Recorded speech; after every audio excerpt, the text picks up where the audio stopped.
So today's presenters, team 2, JIPMAR, from JIPMAR Pondicherry, Dr. Jacob Anthony and Dr.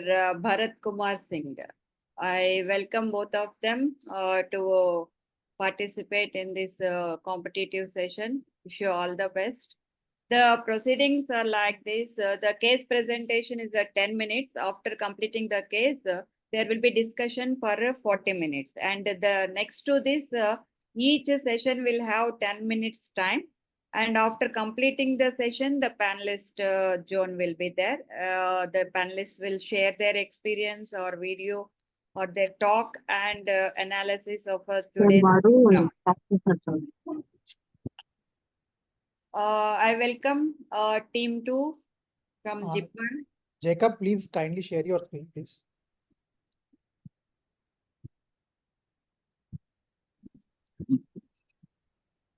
Am I audible, sir? Yes, you are audible. Go on. Good evening, teachers. We are Team JIPMAR, presenting a case of brachial plexus injury.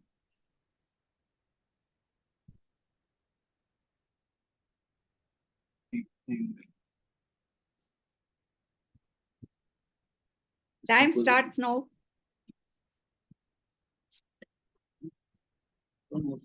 Are you facing any issue with your presentation? Yeah, we are not able to move the screen.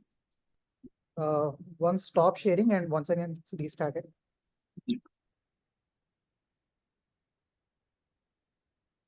Your screen. Yeah. Okay, now try to move the slides. So not able to move. Previously, you're checking it was moving. You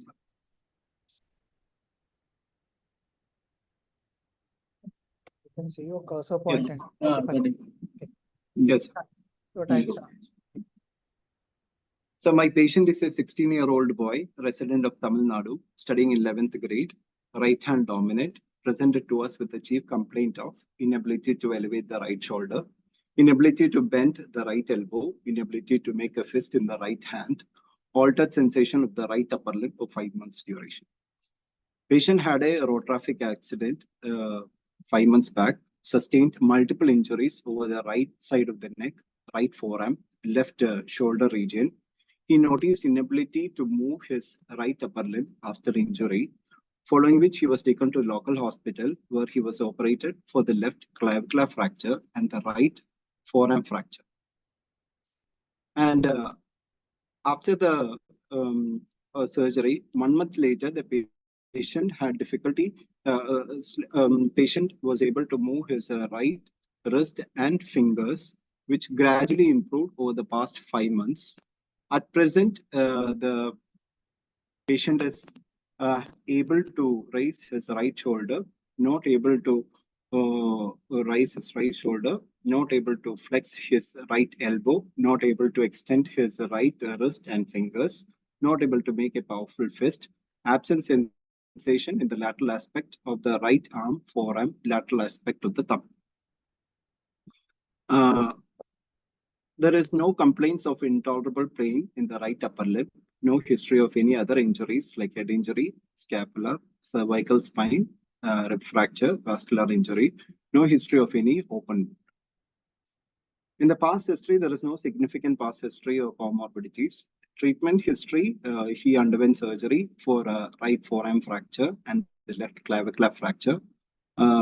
After 1 month of surgery, he started regular physiotherapy for the right upper lip.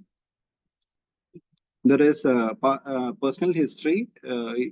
He takes a mixed Indian diet, bowel and bladder habit normal, no addictions, no allergies. Coming to the clinical examination, patient is conscious and oriented to time, place, and person. Vitals, pulse rate is 88 per minute in the normal left limb with normal volume and character. BP is 126/74 mHg in the left upper limb with a BMI of 33.2. Physical examination, no pallor, icterus, sinuses, clubbing, edema, or lymphadenopathy. Systemic examination with a normal. Local examination, attitude of the right upper limb at ease in standing position, shoulder elevated compared to the unaffected limb, right arms by the sides of the body, elbow extended, forearm pronated, wrist in neutral position, MCB joints extended, fingers, IP joints flexed. The examination of the neck, horizontal scar of 13 centimeter present over the left clavicle region, which was posed due to left clavicular fracture fixation, neck not tilted towards the opposite side, no fullness noted in the supraclavicular area. No signs of Horner syndrome, shoulder asymmetry present on the right side shoulder is elevated compared to the left side, shoulder contour wasting on the right side present. Another vertical scar 15 centimeter in the right forearm molar aspect due to the fracture of the both forearm, which was operated. Right palm is pink compared to the opposite hand. There is a positive sulcus sign present in the right shoulder. Winging of scapula not appreciated. No break in the continuity of the right clavicle. Tenderness on tapping in the right supraclavicular area. Opposite limb normal. Bulk was slightly decreased in the right upper limb compared to the left upper limb. Tone was decreased in the right upper limb in the shoulder and elbow joints compared to the left upper limb. Joints of the shoulder, elbow, wrist, fingers are supple on passive range of movements. Pain present during the passive range of movement of the shoulder joints. No bony abnormalities seen.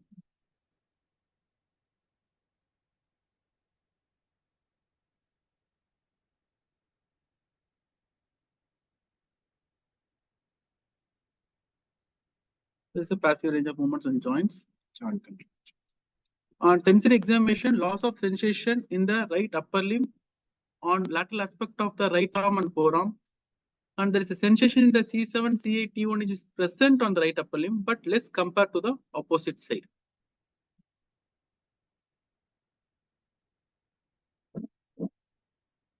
Motor examination of the muscles, trapezius rhomboid serratus anterior is of 5/5. Deltoid, supraspinatus and infraspinatus are absent 0/5. Pec major was 4/5. Latissimus dorsi was 4/5. Biceps and brachialis were 0/5. Brachioradialis, slight contractions are present when patient trying to move the movement. And supinator was 0/5. Triceps were 4/5. And pronator teres were 3/5, which is compared to the normal left upper limb.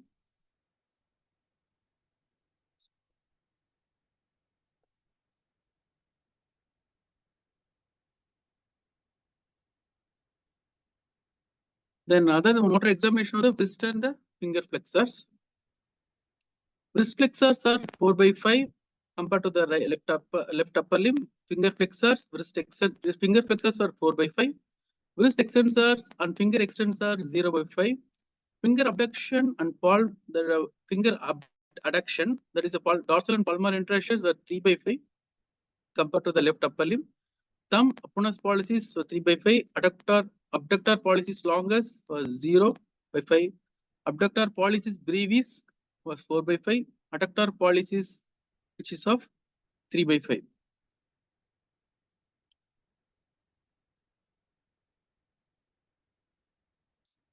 Reflexes, biceps reflexes are absent, brachioradialis are absent, biceps reflexes present 1+ in the right upper limb.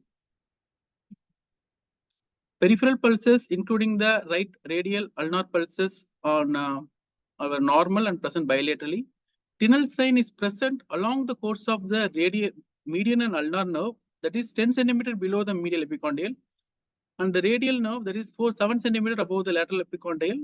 This course of renal sign was able to appreciate it. Donor sites like both the lower limbs and the chest, and that's normal, and there is no scars in the region. Our provisional diagnosis will be post-traumatic, post-ganglionic right panbrachial plexus injury, which is involving C5, C6, C7, C8, T1 for 5 months duration with absent shoulder abduction, elbow flexion, wrist and finger extension, with sensory deficit over the C5, C6 region, with partial recovery of elbow extension, finger flexion, and intrinsic signifies partial recovery over the C5, C7, C8, T1 region.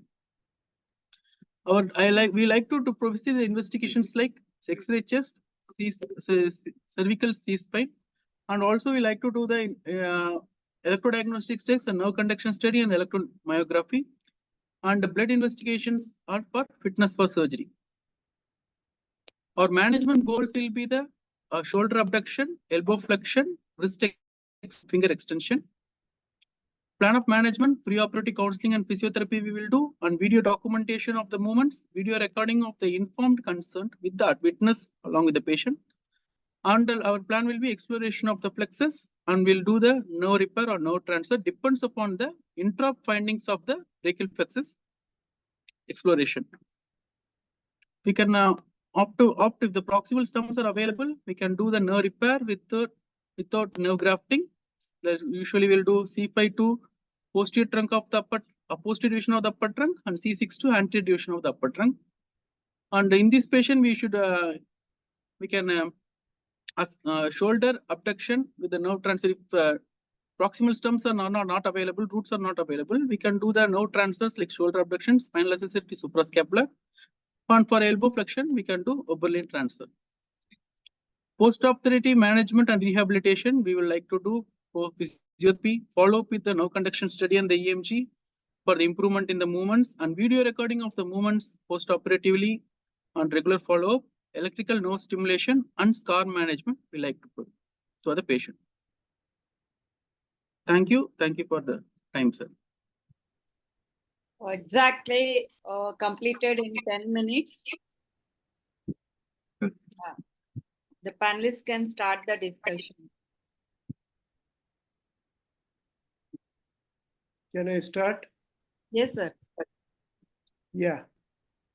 With the permission of the others, can I start asking questions, Dr. Vijay Kumar, sir?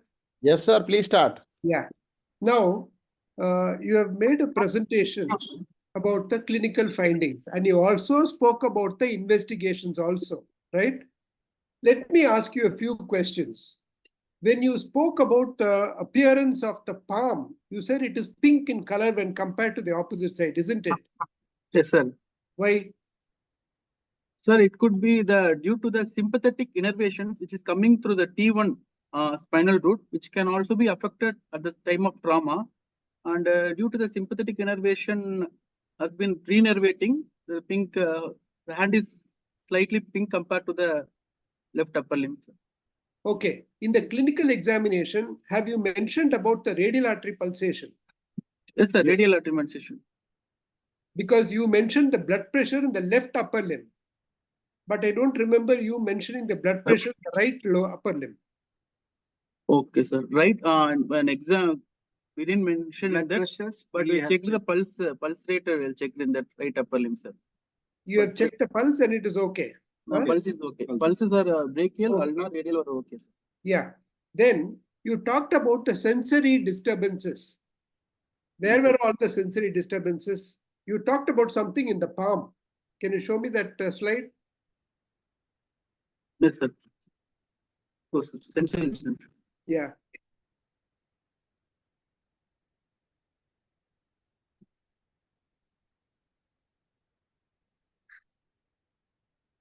So you want the video?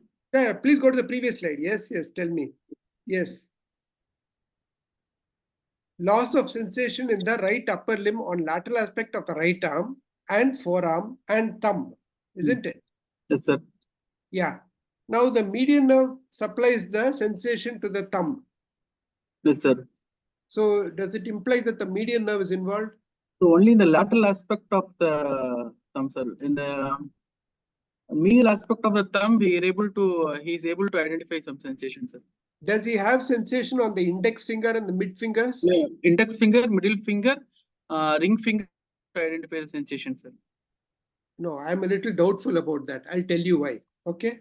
Then Ready? you in your clinical examination, you mentioned that go to the motor examination of flexor carpi radialis. Next. Yeah.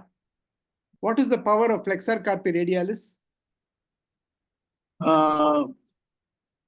Which assess to the wrist flex, which assessed before against resistance is able to do, sir. No, I am very specific here. I want to know about the flexor carpi radialis. Individually, we have not tested. Individually, we have not tested. Why you have not tested? It's very important. Now look at the picture on the side. No? What does it look like? Can you see the picture? Yes, sir, it is not deviated, sir. Yeah, it's ulnar deviated. Why is, can you expect the flexor carpi radialis to act in this patient? Yes, sir. It will act, sir. How will it act? What is it supplied by? What is the root value of the blood nerve supplied to the FCR? Flexor carpi radialis is supplied by median nerve, sir. And the thing why I am accepting that flexor carpi radial work is abductor pollicis brevis is working fine in this patient, sir. No. You cannot assume that. Please understand that the nerve supplied to the flexor carpi radialis is median nerve. Accepted. Okay. Yes, sir. But what is the root value of the median nerve? Root value of the median nerve is C5, C6, and C8, T1, sir. C5 to T1. C5 to T1. That means all the roots are supplying the median nerve, isn't it? Are coming through the median nerve. Yes, sir. Isn't it? So you must remember that the nerve supplied to the flexor carpi radialis is coming from C6 and C7. You yourself have written that. And Yes, here sir. you have said that C5, 6, and 7 are not acting. Only C8, T1 have recovered partially. C7 has partially recovered, isn't it? Yes, sir. Please remember, and I just go to the previous slide where you talked about the supinator. Yes, sir. Yes, you have said correctly it is 0. Why is supinator 0? Sir, we isolated the muscle and tried, sir, but it's not able to. You are move correct. Supinator will not act. Why is supinator not acting? The answer is there. Because it's C5, C6. Is it? Yes, it is C5, even though it is supplied through the radial nerve, it It's arises from C5-6. C5. So in C5-6 lesions, you will have loss of supinator function, flexor carpi radialis is lost, and also your brachioradialis will be lost. Here also you have correctly mentioned that the power is only 1. Okay? Yes. So you should understand why the brachioradial is not acting in this side. It's not due to the radial nerve injury, it is due to the root involvement and C5-6. So even if you get a patient with C5-6 lesion, always look for brachioradial apart from the biceps and apart from the brachialis, apart from the supraspinatus, intraspinatus, look for brachioradialis, supinator, and the flexor carpi radialis. Please don't miss that finding next time. Okay? Yes. Then you went on to investigations and suddenly you went off to, I want to ask you, clinically, do you think it's a preganglionic lesion or postganglionic lesion? Clinically, you're thinking it's a postganglionic lesion, sir. Why? One evidence that dorsal scapular rhomboids is working. The other evidence is serratus anterior is working, sir. That signifies is the injuries after the this lesion. And these are two major things I am suspecting is postganglionic lesions. So have you done any investigations to prove your diagnosis? No, sir. We have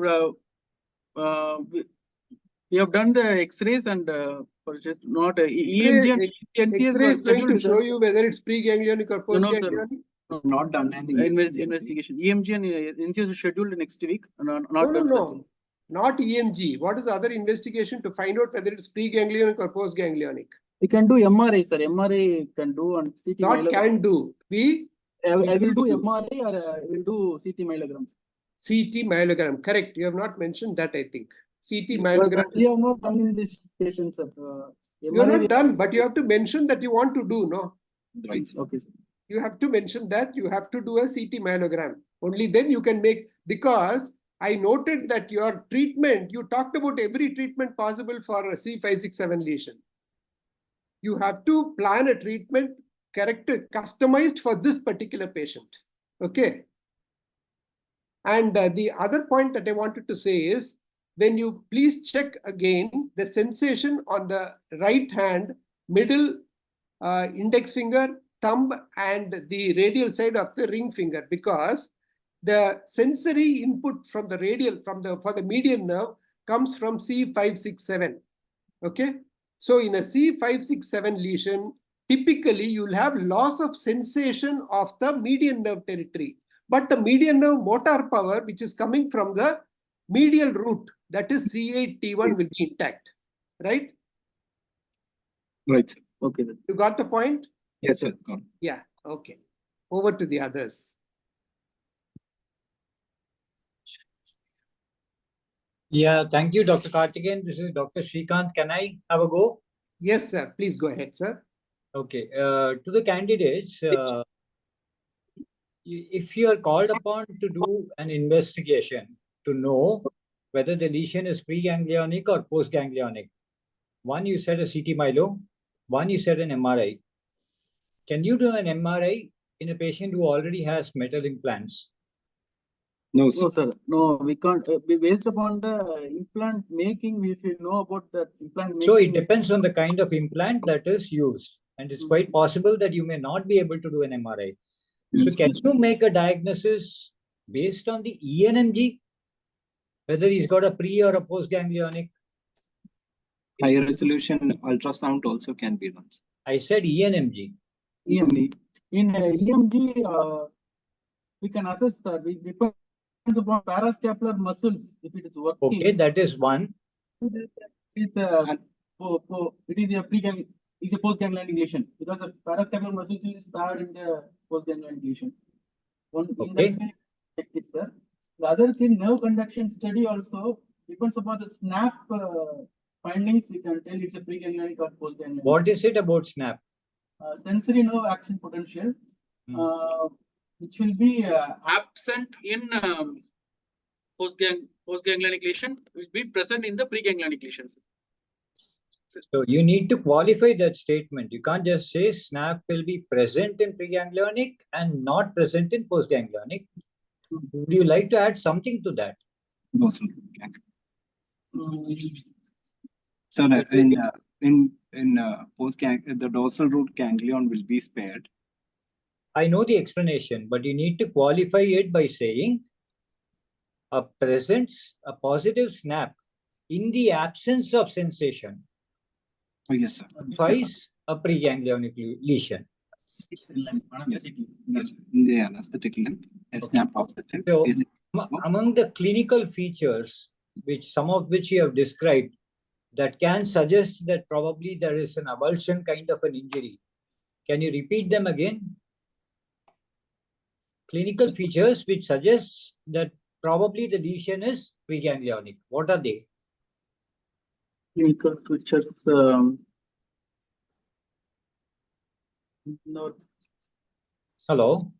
I don't know. Sir, features which suggest preganglionic in our case. No, sir, we didn't understand the question. Our case, Clinically, when you see the case, are there any clinical features that can probably give you a suspicion of a preganglionic lesion?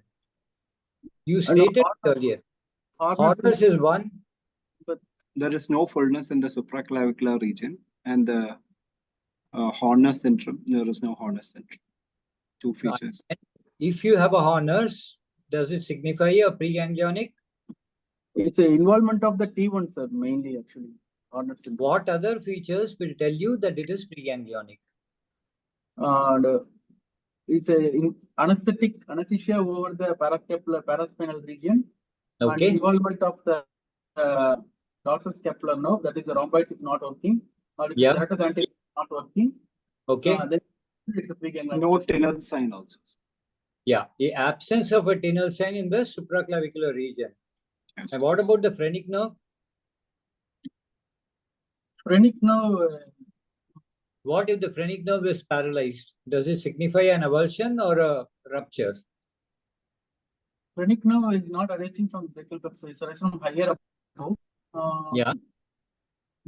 But Depends upon the phrenic nerve injury, whether it's avulsion or.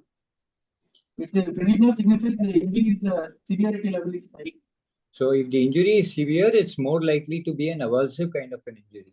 So how do you diagnose a phrenic nerve palsy?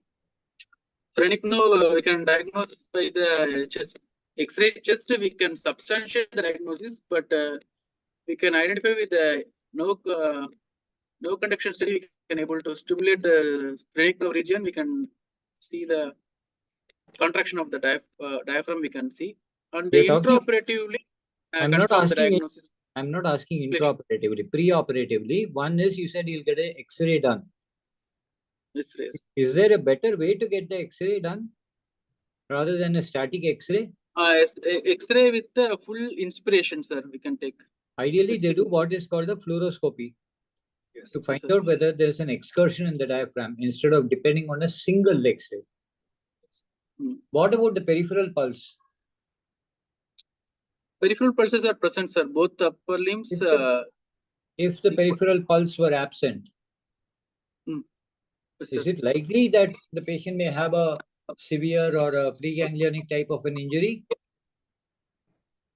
Peripheral pulse is absent, usually associated with the axillary artery or subclavian. It's usually the clavicular region or infraclavicular region will be affected, sir, in most of the time. What about But supra? avulsion injuries also can have severe trauma. It can cause along So, with fracture injuries can also cause the axillary artery injuries. okay. So What about subclavian artery injuries. supraclavicular anesthesia? If the patient Supraclavicular anesthesia signifies supraclavicular nerve injury, sir. Supraclavicular nerve injury arises from the C4. So it signifies the C4 is also injured along with this brachial plexus. the clinical correlation is, again, it may be an avulsion kind of an injury. See, Yes, there sir. are 6 or 7 clinical criteria that will give you a clue whether it is an avulsion or a rupture. Right? Yes, Now, sir. what are the functions you said you are going to replace? In this patient, I would like to replace the shoulder abduction, elbow Hmm. flexion, primarily, sir. Okay. After that, and also depends upon the intra findings. No, results. right. You want to replace shoulder abduction and elbow flexion. Hmm. Do you think any other surgery will be needed after this also?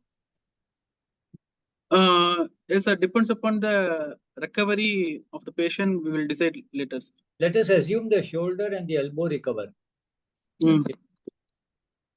Yes, sir. Will the patient require any other procedure? Yes, sir. We need to replace the sensation in the upper limb on the lateral aspect, and then mostly the radial nerve and the median nerve and this started to working re-innervating, and we'll wait for the further follow up with the nerve conduction study, and we'll assess the re-innervation process. If it is not improving, we may need to do the wrist extension and finger extension. We Okay. need to. So the patient is likely to require a wrist or finger extension procedure at a later date. Yes, sir. But you have diagnosed this as a case of a brachial plexus injury. Yes, sir. So how do you justify saying that the patient has got a tinels in the course of the median nerve or tinels in the course of the radial nerve? Yes, sir. That thing, because the maybe C5, C6 is grade 5 or 6 injuries, but C7, C8, T1 will be the, according to Sunderland classification, could be of 3 or 2 or 3 injury kind of thing. So it axonotomy alone is an occurred. So it is re-innervating from the process. See, do you think that the injury is above the clavicle or below the clavicle? It's above the clavicle. It's above the clavicle. So let us assume that your serratus anterior is working fine, your rhomboideus are working fine. So it signifies a post-ganglionic kind of a lesion. Involving which roots? C5, C6. C5, C6, all roots are affected, sir, but Okay. moreover the C5, C6 region. Okay. So essentially, whatever surgery that you're going to do about the clavicle is going to take care of the C5, 6 roots. Yes, sir. And if there is any deficit regarding any other root, would you like to do a neurolysis about the clavicle, or you would go in and do a tendon transfer at a later date? Based on the improvement. We will do the neurolysis of the so neuroma can be done, sir. For the if any neuromas is present in the C7, C8, T1 region roots, plexus, upper and middle plexus, we will do the neurolysis. can be done, sir, along with exploration. If That, you're doing a new, if you're doing a neurolysis, how can you check intraoperatively? we'll check with the stimulation, sir. Introp electrical, introp nerve stimulation we will do, sir. And we So- will assess the movements, what are the movements present in the patient intraoperatively. Then we'll decide, sir. Okay, thank you. Thank you. Vijay sir, What is your now plan?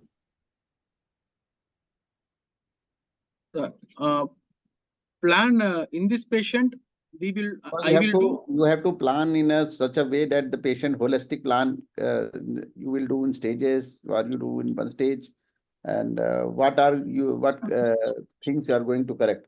One more answer, that pre-ganglionic, post-ganglionic, if you have the facility of very good radiologist who is doing good ultrasound, high regional ultrasound, he can also tell you, guide you. But now, what is your plan now? What are the problems in this patient, and how will you manage? In this patient, I will concentrate initially on shoulder abduction and elbow flexion, sir. No, and you have to tell this is such a period. You have to tell about the period. This much injury, and these are the things which are sir, the problem. These problems have to be taken care. the patient is at present is 5 months old injury, sir. So the recovery there in the C5, C6 region is not there. So we have to do the exploration and do the nerve transfer or the appropriate surgery before 6 months, because after 6 months. What are you expecting when you explore, do the exploration? What are you expecting? What thing? Because we told that there was a fracture of the clavicle, and that was fixed, na? Yes, sir. Yes, sir. So what thing you? That is on the opposite side. Huh? Fracture clavicle is in the opposite side. Opposite side, not same side. Yes. Okay, so where will you explore, and what you are expecting? Sir, we'll explore the supraclavicular region with the incision extending from the anterior, from the sternocleidomastoid mastoid, extending to trapezius posteriorly, transverse incision, and we'll explore the brachial plexus, and we'll identify. I will expect in this patient, we'll expect C5, C6 roots to be injured post-ganglionically, and C7, C8, T1 will be the axonottomous lesion, which will be the neuromyelin continuity kind of thing, and we will stimulate intraoperatively each roots. We will stimulate and see if it's C7, C8, T1, which is working renervating process. We'll do neurolysis and leave it. The other C5, C6, if the proximal roots are available, we'll do the nerve grafts to the distal stump with the sural nerve grafting. If proximal stumps are not available, we'll plan for the nerve transfers, like spinal accessory nerve transfer to the distal spinal accessory. We'll take it to suprascapular nerve transfer for shoulder stabilization. And I will do we'll assess the phrenic nerve. We'll do the Oberlin nerve transfer, because in this patient, median nerve is working and ulnar nerve, there is some renervation process is there. We will check intraoperatively with the electrical nerve stimulation, and we'll take a fascicle and renervate the biceps or the biceps, sir, for the elbow flexion. Then Sir. This will solve your problem. Sir, this will give attention to the shoulder and shoulder stabilization and elbow flexion. But once we will do further on the stage reconstruction, depends upon the follow-up. So you have to plan in from the beginning. This I will do this. Then after some how many period you will do this, then you do this. You have to plan. Yes, sir. Because immediately 5-month-old injury, you have to plan whether neurolysis or nerve will be done, or otherwise, if you are getting late, you have to plan for nerve transfers. Then comes the tendon transfers. So what are your plans while you do this? Plan these surgeries, and in this patient.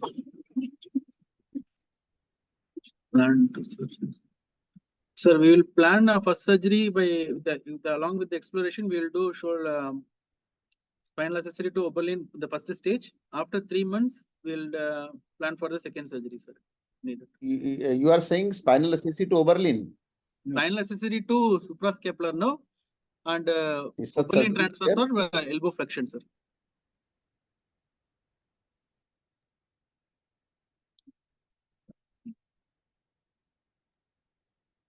Dr. Srikanth here, I would just like to add a point to our candidates.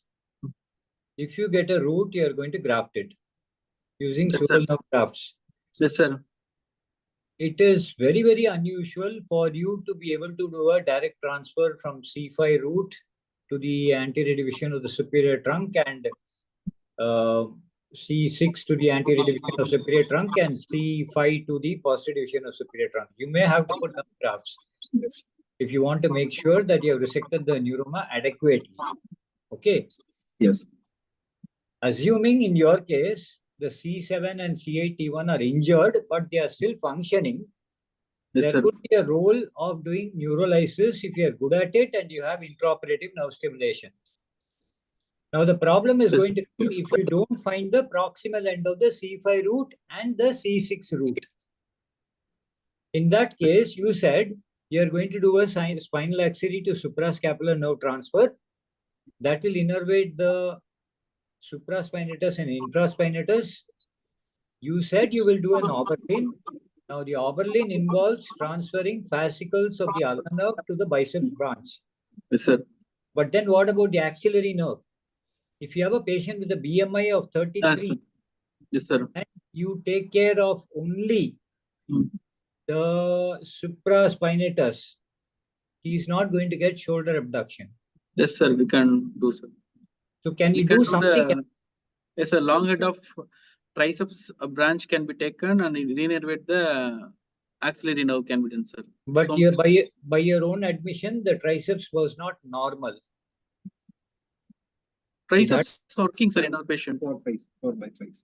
Working is not the question. If a Hmm. triceps is normal 5/5, then you are permitted to take a fascicle from there to transfer to the axillary nerve. But when you have a triceps which is 4/5, it may cause some loss in triceps function. You Yes, agree? sir.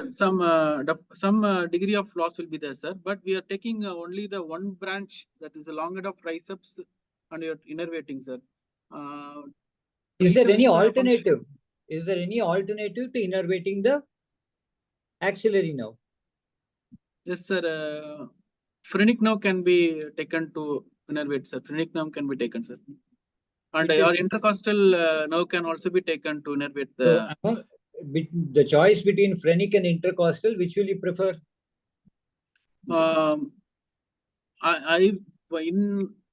In our center we will prefer phrenic nerve, sir. The standard dictum would be preferring the intercostal nerve, not the phrenic nerve. Okay, sir. Okay. In addition, again, you know that the patient has got a BMI of 33 and a phrenic nerve cannot be used to transfer to the axillary nerve without a nerve graft, whereas the intercostal can be transferred directly without an Nerve graft. intervening nerve graft. Okay. Right? Okay, sir. Dr. Okay, thank you. Vimalendu, Dr. Vimalendu. Hi, Dr. Bharat and Jacob. Ah. I just forget whether you had mentioned the loss of consciousness in your history. Did you mention this? No, sir, we didn't mention. There is no other injuries we mentioned, but we didn't mention about the loss of consciousness. I think that is one important point which you missed, and you should be Okay. mentioning loss of consciousness. sir. The other thing is as Dr. Karthikeyan rightly pointed out, MRI is one of the very important tests you should be doing. It's not only for the diagnosis of whether it is a preganglionic or postganglionic, but also gives you a fair degree of, estimation about the degree of scarring. What is the amount of scarring that you are going to get, and how much exploration you would be needing in this patient. Like when you say you will be exploring the supraclavicular region, maybe you'll have to explore the infraclavicular region as well. Yes, sir. Because if the scarring is too much, then you have to go to a normal area and remove the entire scar, and then you have to bridge that area with a nerve graft. If at all you are going to do a reconstruction of the brachial plexus. The other thing is the Tinel sign, which is very important. You have mentioned the Tinel sign, but probably have not mentioned Tinel sign in the neck. Have you examined the Tinel sign in the neck? We mentioned it tapped in the supraclavicle region, sir, but there is no tinel sign pros. The patient having think it is pain in that important? supraclavicle region, sir. Yeah. Do you think it has got any importance in the diagnosis? Yes, sir. There is some proxim stump having neuroma in continuity will have that test. Correct. So that is one way of, getting an indication whether it's a preganglionic or a postganglionic injury, right? So if you get a Tinel's positive, that means there are some nerve root which is available for The other thing is then very important point is the counseling of the patient. This patient has come to you after 5 months, right? Yes, sir. Now, suppose a patient, there is a hospital where you may be getting reference for a patient who has got immediate injury is in the ICU, and you have been called that this patient has got a brachial plexus injury. What are the investigation that you are going to do to ask, to get the investigation for this patient? Suppose it was a immediate, like a patient had a history of injury and is in the ICU, and you as a plastic surgeon has been called to manage this patient. What are the investigations? First we'll do the clinical examination, sir, and we will do the vascular status. We will assess by the CT angiography or ultrasound or Doppler, whichever is possible. We'll assess the vascular injury, rule out the vascular injury, and the clavicular fracture we will rule out, sir. And if it is a closed injury, we won't. We'll wait for three weeks and we'll do the MRI later.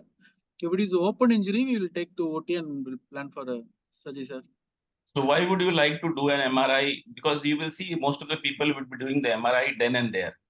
No, sir. After 3 weeks only we will do, sir. After 3 to 4 weeks. Both the EMG and MRI? NCS EMG also after 1 month only, sir. We'll do. And what is the rationale behind it? MRI for after 1 month is to edema will be there, sir. First 3 weeks it will settle after edema. Then only the nerves will be seen easily without any artifact. NCS and EMG are done after 4 weeks because that potential fibrillations will start to appear after 11 days. It will start 7 days. It will start to appear, and it will be more after appears over the 1 month. And short P waves, which is also a significance of the denervation, that also appears after 1 month.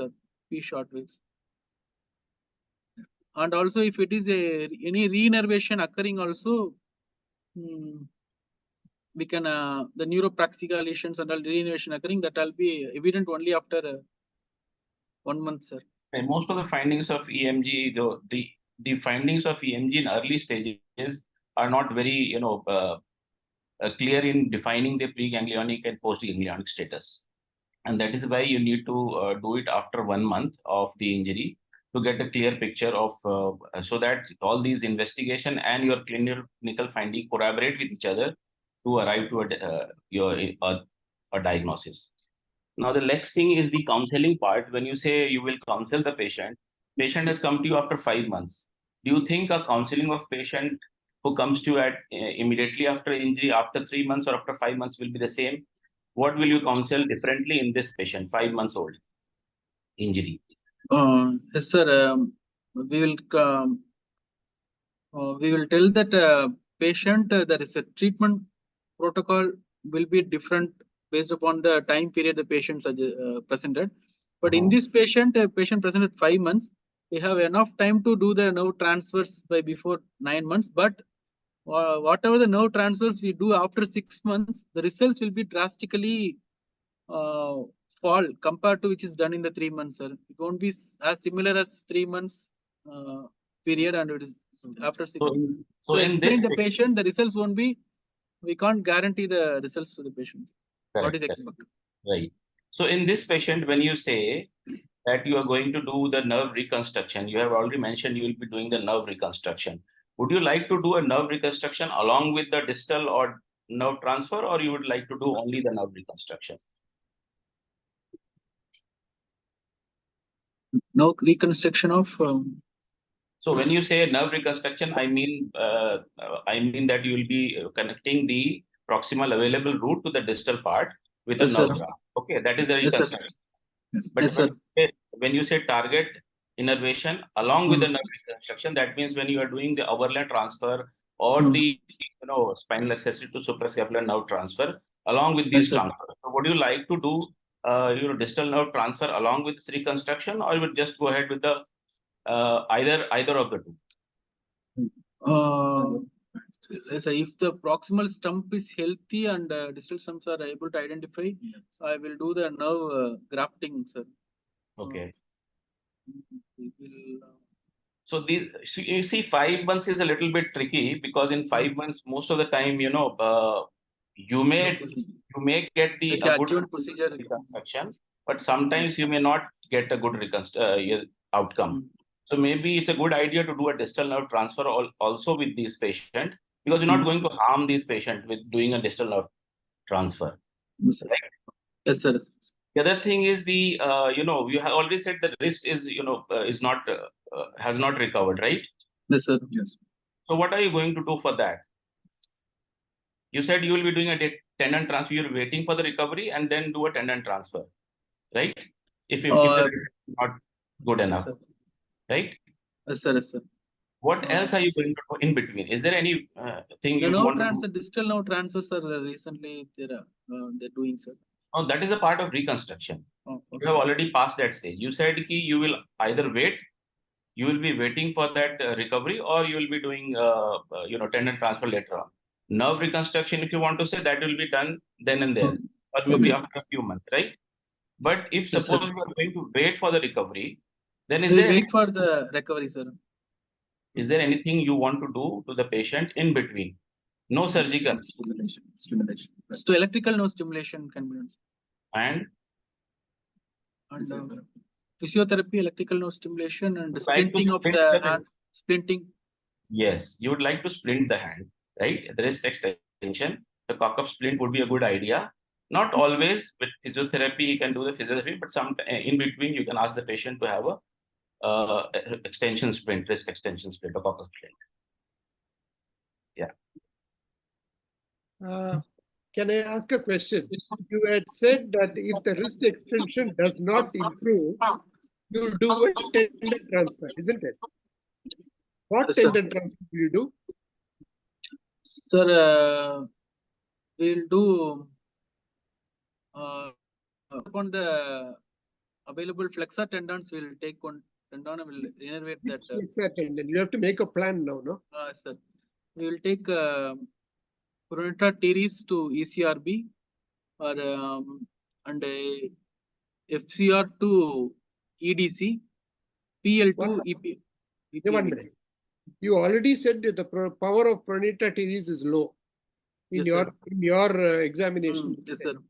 Secondly, I told you flexor carpi radialis is not there because there is ulnar deviation of the wrist. Yes, sir. This is Yes, a sir. very peculiar problem that occurs in C5, 6, 7 lesions. Yes, sir. Okay? Yes. You do not have good usual tendon transfers that are described for wrist extension. No, they are not available. The only flexor tendon available of the wrist is the FCU. FCU, sir. Can you take the FCU for? No, sir. FCU I can't take. You can't take. Why can't you take the FCU for wrist extension? Because it is the working flexor. If you take that flexor, that daily activities will be affected in the patient, sir. Yeah, wrist flexion will be totally lost, isn't it? That is one reason. Secondly, can you transfer a flexor of the wrist to become the extensor of the wrist? Is it? What are the principles of tendon transfer? Can you transfer a flexor to become extensor? Yes, sir. Training with the patient after transfer, the patient has to be trained. Trained for what is one of the principles of tendon transfer? You need to use synergistic muscles. How can the flexor and extensor of a joint be synergistic? They are antagonistic, isn't it? Sir. So you never use the FCU for the ECRB. You can use the FCU for the fingers. Yes, and even here, that is the only flexor, so you cannot use it. So at the end of it, wrist arthrodesis is a viable option. Okay, so that also you mentioned wrist arthrodesis is a viable option. If you are asked why, you can always say that there are no good powerful flexor muscles to be transferred, right? Okay. So, Yes. But now, so along wrist arthrodesis, sir, if sometimes we can, the tendon transfer can be act as a static. FCR can be can act as a static extension of the wristless ECRB. now the thing is, this is not a normal hand. Okay, there are no forces on the extensor side. All the forces are on the flexor side only, isn't it? You Yes, sir. yourself said that even the abductor pulse longus is not acting, isn't it? Yes, sir. Yes, sir. So this FCR, which itself is a weak muscle, cannot give much of static pull. Okay, sir. Okay, so Okay. that is why arthrodesis is a good option. Now, Okay, sir. basically, brachial plexus is not usually kept as an exam question, exam case for MCH plus, usually not kept. And I think that you both have answered quite well for all the questions, except for a little bit of stumbling, I think, because of you need to understand the basics more. That's all, right? That's what I feel. You both have done a good job, but a little more concentration on the basics and the anatomy would be better, would go better way, longer way in your presentation. All the best. Thank you. Yeah, I would also like to add, Dr. Srikanth here. If you do your brachial plexus case so, that doesn't matter because it's a tough case, and I think the what needs to be done varies between individuals. But getting the clinical examination is right and chalking out a plan. But examining a case of brachial plexus injury should give you a confidence of dealing with any kind of a nerve injury. Whereas this had been a case of, say, a peripheral nerve injury, you would have had to say some things in far more depth. You get my point? So your performance has been pretty good, keeping in mind that it's a difficult case. But I would still ask you to read up on what are the clinical features which can give you a suspicion of a avulsion kind of an injury because your treatment plan changes. Also understanding that any investigation can only increase the diagnostic accuracy, but you cannot be absolutely sure unless you explore the plexus, which is probably the golden rule to identify whether something has been avulsed or not. Thank you. Sir, can we move to the second section, sir? Actually, 5 minutes time is there still for discussion. Any more questions? There is Three- one question three in more, the yeah. box. I invite Dr. Rajendran Aite sir to ask the question, sir. You can discuss. Yeah, I put it on the group. Good evening, Sir. everybody. Good Can you evening, sir. see any primary nerve transfer at the time of primary surgery or wrist extension?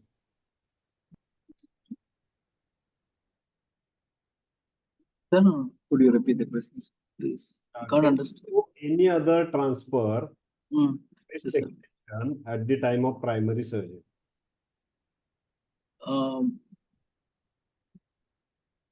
Transfer Did to you wrist. did you examine the pronator quadratus? Yes, sir. No, not separately, not examined, sir. Okay. So if the because the median nerve motor function is good, I expect that pronator quadratus must be good. Okay, sir. You can do pronator quadratus Headless. ECRB now transfer at the time of primary surgery. Yes, sir. We can. It will help pronator quadratus to ulnar nerve can be deep branch of the ulnar nerve can be transferred, sir, for improving the intrinsic function. That No. Pronator quadratus to ECRB for wrist extension, I am saying. Because you have no other option for wrist extension. And you may later on may end up with doing wrist arthrodesis. So rather than that, at primary, okay, sir. you can add PQ to ECRB. Okay, sir. That is one of the tendon nerve transfer available primarily. Okay. The another question I wanted to ask, if you explore the plexus and if you say we will do the route is available and we will do nerve graft. So what are the criteria to identify what is the good route? How will you identify? The root intraoperatively will identify the stumps will be healthy, vascular. Healthy means what? The fascicles will be seen, sir. The fascicular definition will be seen. That is one. Another thing. And there will be no fibrosis in that region, sir. That around the perineural fibrosis won't be there. You have the vascular marking over the root. No root sheath will be seen nicely, sir. okay. That will be the other. Can you do electrical stimulation and see the particular muscle or particular nerve you will stimulate there, which is coming from the root? Yes, sir. Can stimulate dorsal scapular nerve, sir. Can see. You can identify the nerve to serratus anterior by going posterior to the root and see the nerve going to the serratus anterior from C5, C6 to through the scalenus medius. There you can stimulate and see whether serratus is stimulable. So that also indicates that the root is good.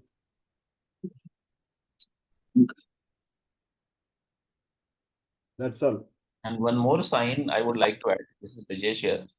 Like, when you are cutting the nerve, the pouting sign is said that it's a sign of a good nerve root. So when you cut it, the nerve fascicles will pout out. That means the nerve root is healthy enough to be taken for, used as a donor. Well, can I have a question? Hello? Can I have a question, sir? Yes, you can ask, sir. Okay. Yeah, please ask. You have a time. In fact, Arun Chaudhary from Cuttack. Ask, sir. Your presentations were very good. And my point is, what will be your criteria for prognostic and the timeline for a secondary surgery in this case? For brachial plexus surgery, for every surgery, we will wait for 3 months. No, this case you have already planned out. Now, what will be your criteria for prognosis? And accordingly, we go for a secondary surgery later on. Sir, we'll done the spinal accessory to suprascapular nerve transfer and the elbow. Already have told it. Okay. Then what will be your period of time you wait for? Berlin muscle transfer will work in 3 months, sir. Spinal accessory suprascapular will start to work by 3 to 5 months. If there is no improvement in the shoulder abduction after the suprascapular spinal accessory to suprascapular, we will do the muscle transfer, sir. Trapezius transfer we will do for shoulder stabilization. And the Oberlin transfer, if it is not muscle is not working, the biceps Oberlin transfer, we will plan for as the patient is having LD, latissimus dorsi is working, we can transfer the LD to the elbow for the elbow flexion, sir. So what about the free functional muscle transfer? In this patient, LD is working, sir. We will use the LD for the elbow flexion. Okay. But if it's not working, we will do the free function. How objectively you can assess? Sir? How objectively you can assess this patient? What investigation objectively you can make out for? No conduction study will follow up the patient, sir. No conduction study in EMG. EMG also will do one. Okay. What type of electrical stimulation you do post-op? Faradic or galvanic? Sir, Faraday initially with galvanic stimulation and post-surgery with the Faraday current stimulation, sir. Okay. Muscle is stimulated by the galvanic current, sir. Nerve along the nerve roots, it will be stimulated with the Faraday current, sir. Okay. You know what is SD curve? Standard duration curve. Yes, sir. We will not sure, sir. Not sure. Okay. That is to know the muscle is affected or the nerve is affected. There is a standard duration curve. Physiology, Samson Wright, you can make out how detailed it is being done. Okay. That is very much useful also in case of all the physiotherapy people, they used to do it. Okay. Thank you. Yeah, Dr. Now Bharat. PG's interact. Yeah, can I just add one point? Vimalendru? Yeah, ma'am. Devi Milendra. Okay. Add, please. Yeah, Bharat and Jacob, you see the timeline you gave now for the spinal accessory to suprascapular, it's too less. You said 3 months, right? 3 months is too less. Practically, you will get those function only after say 6 to 7 months. So when you are counseling the patient, also give them a timeline of 6 to 7 months at least for the recovery of those functions, right? For Oberlin, yes, you can say 3 months, but for spinal accessory to suprascapular, it will be more than 6 to 7 months.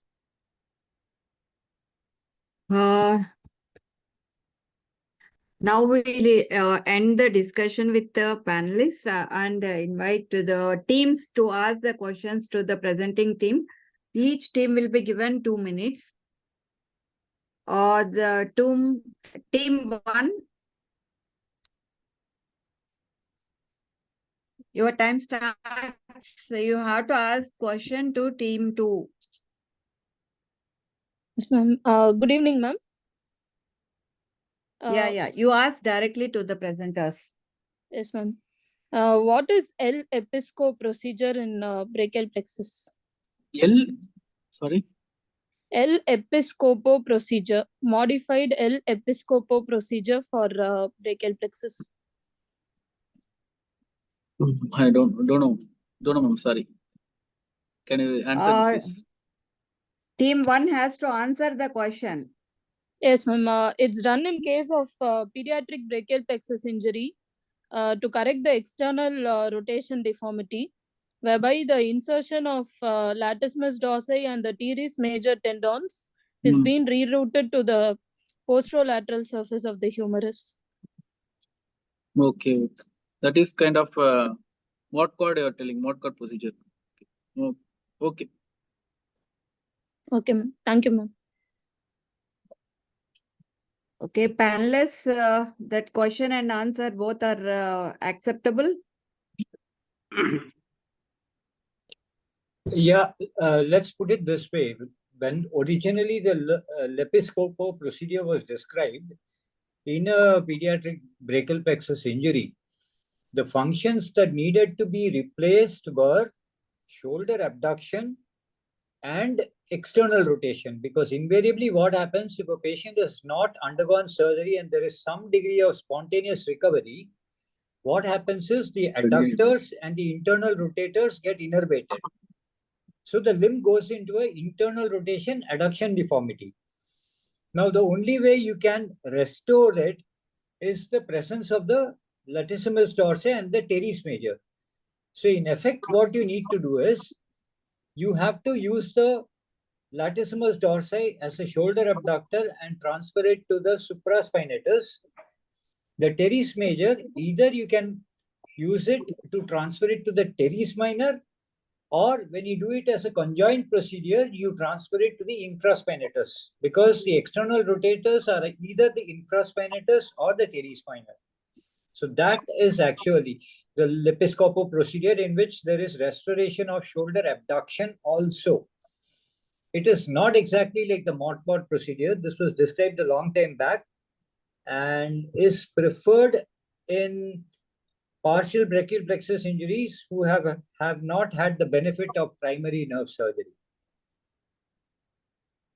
So Okay. team 1 gets the marks, but presenting team cannot. Yeah. No, sir? Okay. Now team 3 has to put the question. Team 1 is MMC.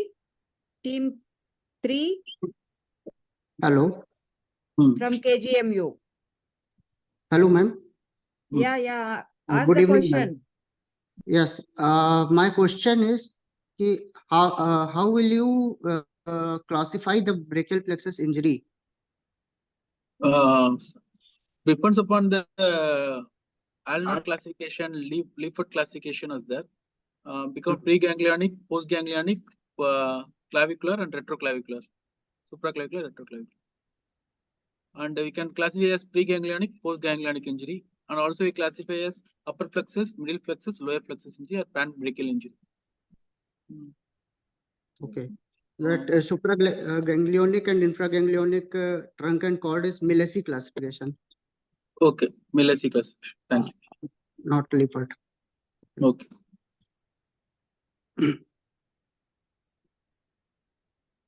Lippert Panelists? classification. Millesi classification or not classification? Millesi classification, I'm not sure about the classification. Okay. You answer. According to Lippert classification, it is based on mechanism and level of injury and is divided into four. First, open type of wound, and the second is closed, third is radiation induced, and fourth is obstetric. And Millesi classified is divided into four: supraganglionic, infraganglionic, the involvement of trunk and involvement of cord. And other is the classification on the anatomical location of injury, that is upper plexus palsy, lower plexus palsy, and pan plexus palsy. Thank you, Mr. Ben. Okay, thank So you. both teams will get the marks. Thank Isn't you. it, sir? Panelists accepted?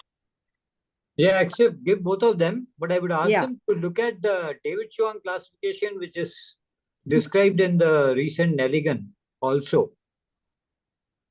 Okay, sir. Okay, sir. And if you really want to classify brachial plexus with respect to this particular presentation we have had, it is not fair to include OBPI there or an open brachial plexus injury.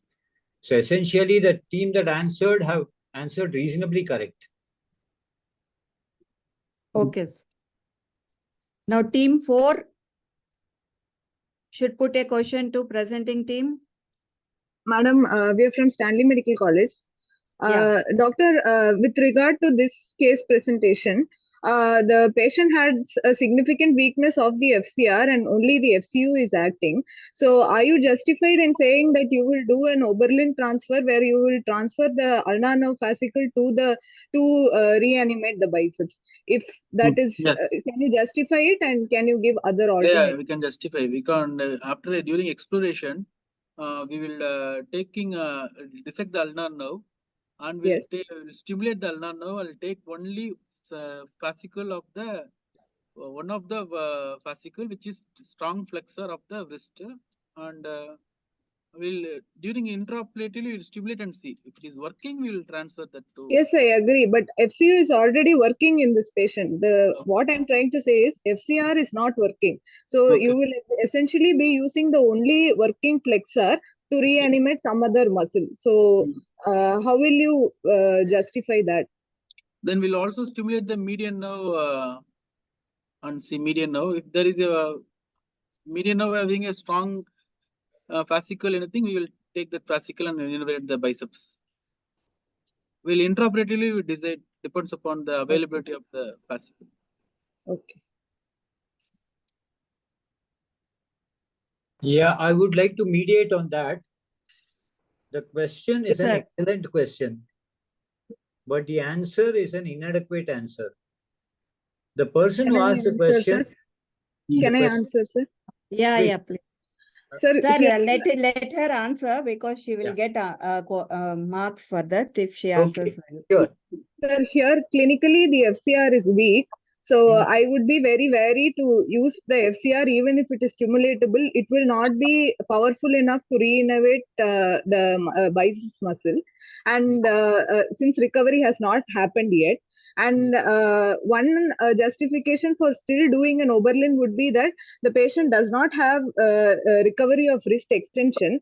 So ultimately, I will be doing a wrist arthrodesis, which can be one of the justifications. Or otherwise, I will go for other motor nerves for neurotization of the biceps, such as I can use the intercostal nerve also to neurotize the biceps. Srikant, sir. Hello. Can you hear me?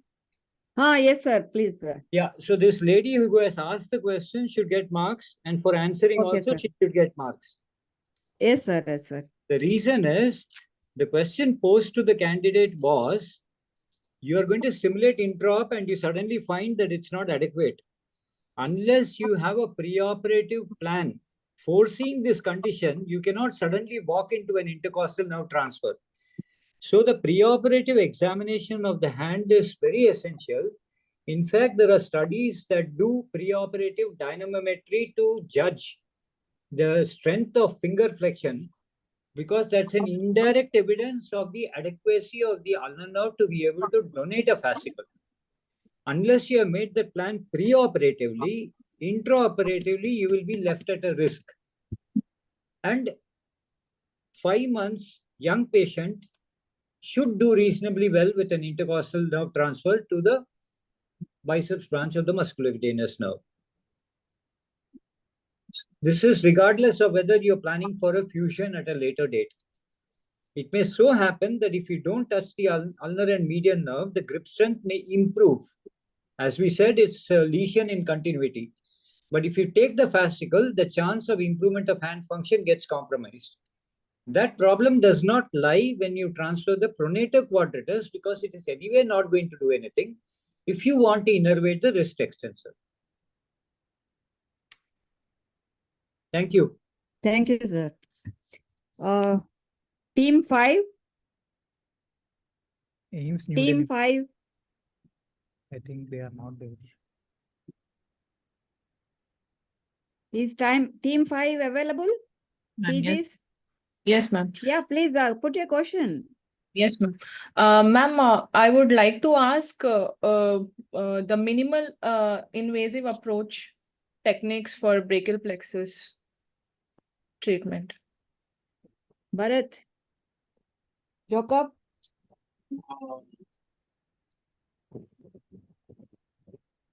Endoscopics are described there, but I have no idea about. Robotic surgery, minimal is expressed, endoscopic and all, but I have no idea. Pardon?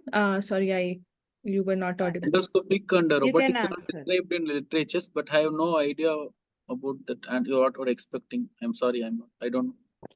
Yes, ma'am, he is right about robotic surgery. Can you just name the type of approaches?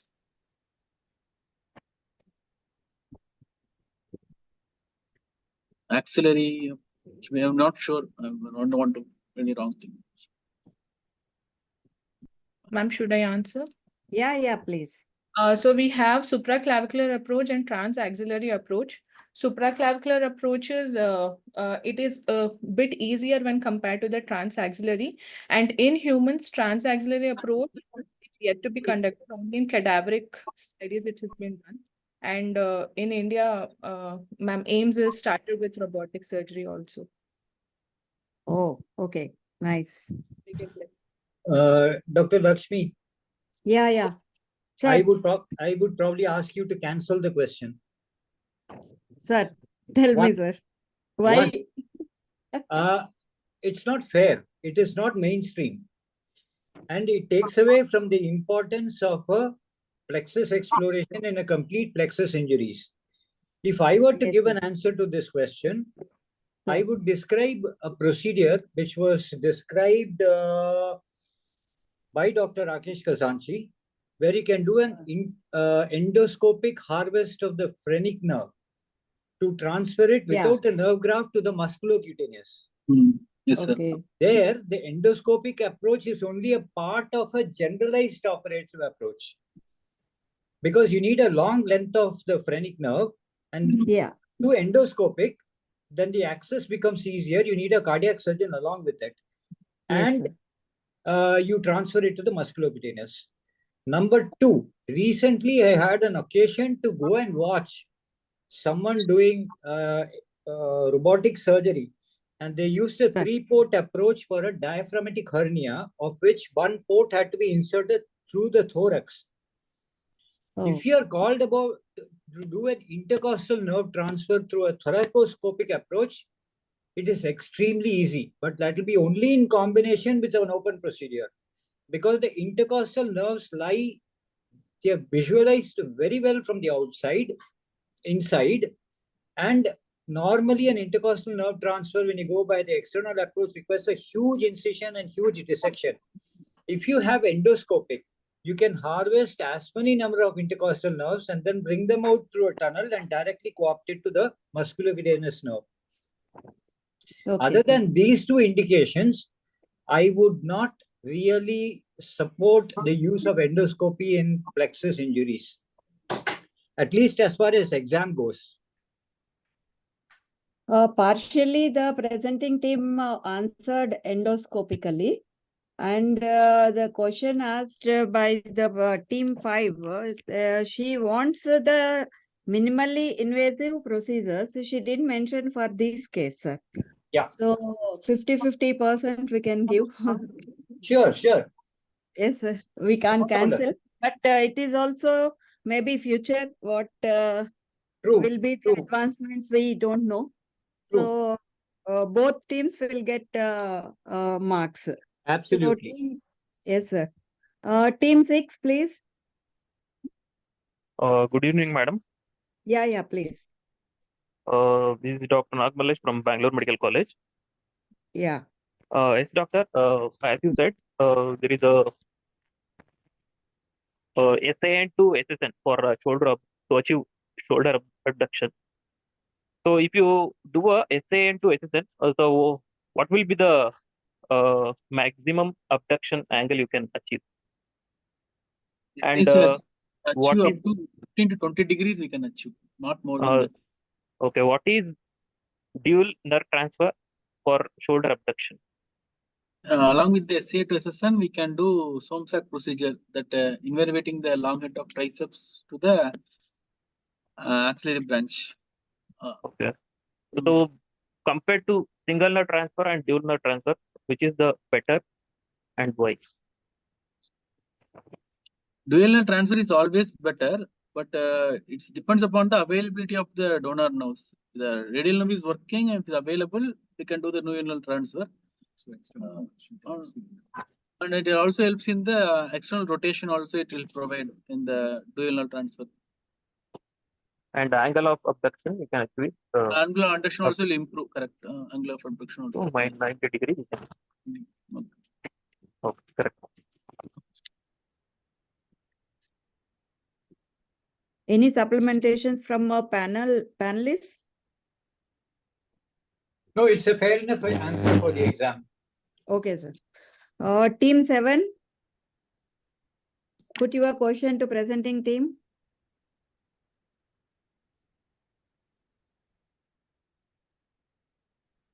Hello. Yeah, please. Yeah, I'm Team Saptajan.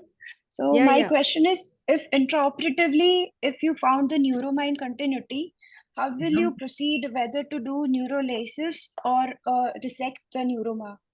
Ma'am, sorry to interrupt. Yes. I Yeah, think tell. Saptajang is team 8, ma'am. What is team 7? Team 7 is CMC Vellore. Is it available? Because the marks will be given to the other team. That's why I just want to clarify. No, Saptarjang we wrote. Okay. Team 7, CMC Vellore is available? I don't think so, ma'am. Nobody has responded. Okay. Team 7 is absent. Team 8, Saptarjang, continue. If the neuromine continuity is there,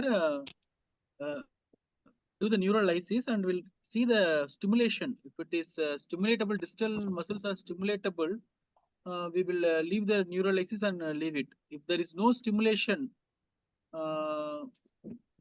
in the distal muscles, we will resect the neuroma and we'll do the nerve grafting. Okay. Satisfied? Yes, ma'am. Okay. Can I add a point? Yes, sir.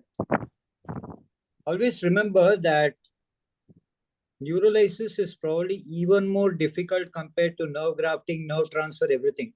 Neurolysis requires a huge amount of judgment.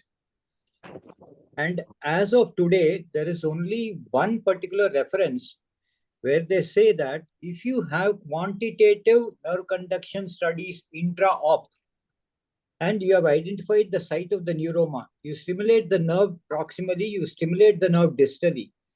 And if the drop in nerve action potential is more than 50%, then you resect the neuroma and put a nerve graft. If it is less than 50%, then you are permitted to do a neurolysis.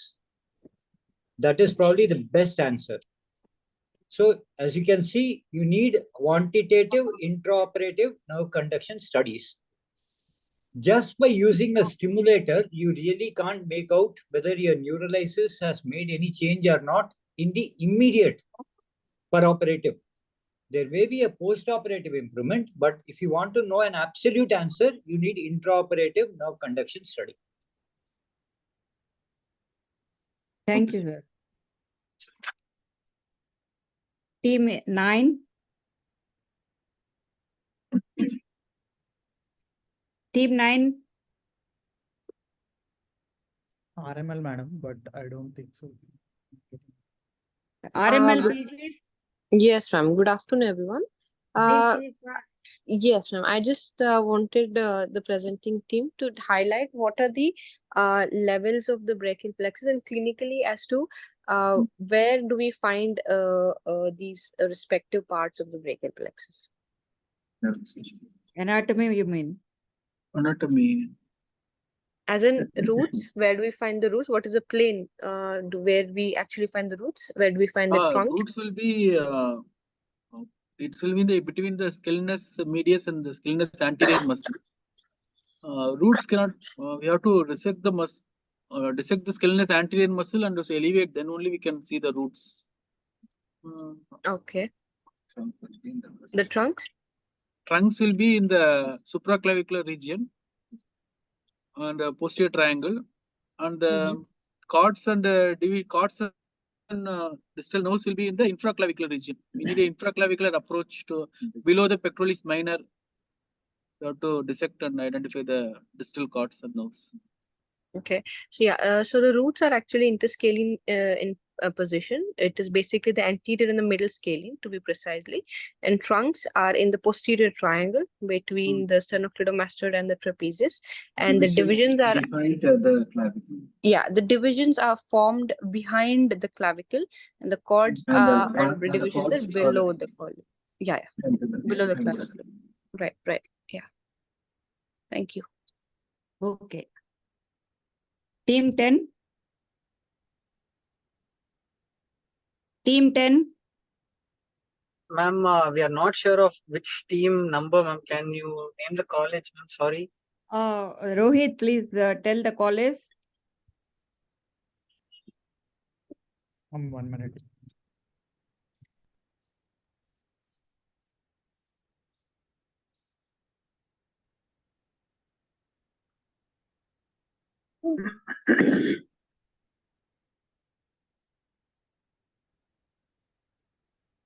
Okay, go with the college, no problem. That is better.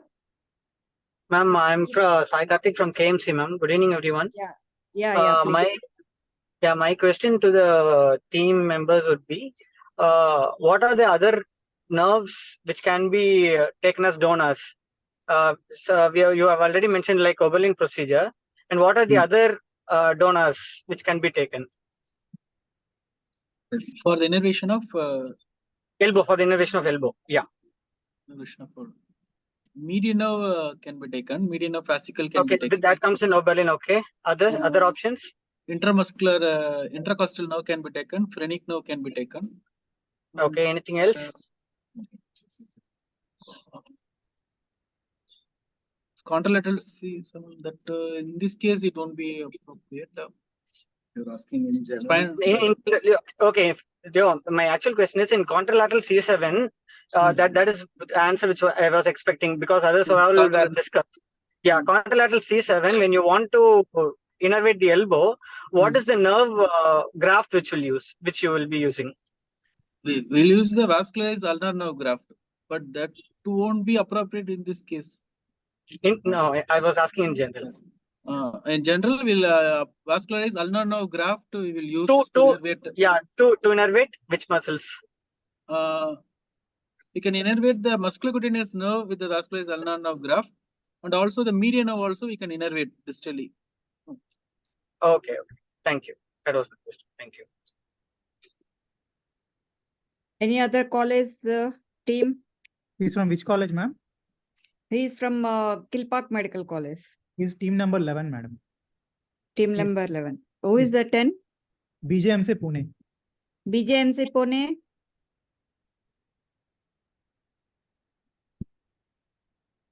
If it is not there, next team, Team 12, team madam. number 12. See New Delhi. What is 12? Ma'am, see. Maulana Azad Medical College, New Delhi. New Delhi. Good evening all. Yeah, please put your question. My question to the presenter is, when we are using a triceps motor branch transfer, why we are transferring it to the anterior branch of axillary? No, not to the posterior branch. And why? Because anterior branch supplies the axillary. Why deltoid. anterior branch, not the posterior? So, Because anterior branch of both axillary. anterior branch supplies the deltoid anterior and middle fibers. So it helps in elbow flexion. And actually, we do all the 4 nerves here. Actually, there is a multiple No, modifications. if you want to select anterior or the posterior. If you want to select anterior or the posterior, people will say you select only anterior. What is the reason behind it? Because the regiment branch will be innervated with that. A sensation also will be recovered. No. Because elbow flexion is more important than the elbow flexion. They are asking No. deltoid and axillary nerve. You're asking axillary nerve innervation only. You're asking, right? Yeah, Yes, sir. axillary nerve, anterior, posterior. I told you, you choose anterior. Why? I'm sure of that. No, Can you answer? Can you Because answer? you can answer. because, Please answer.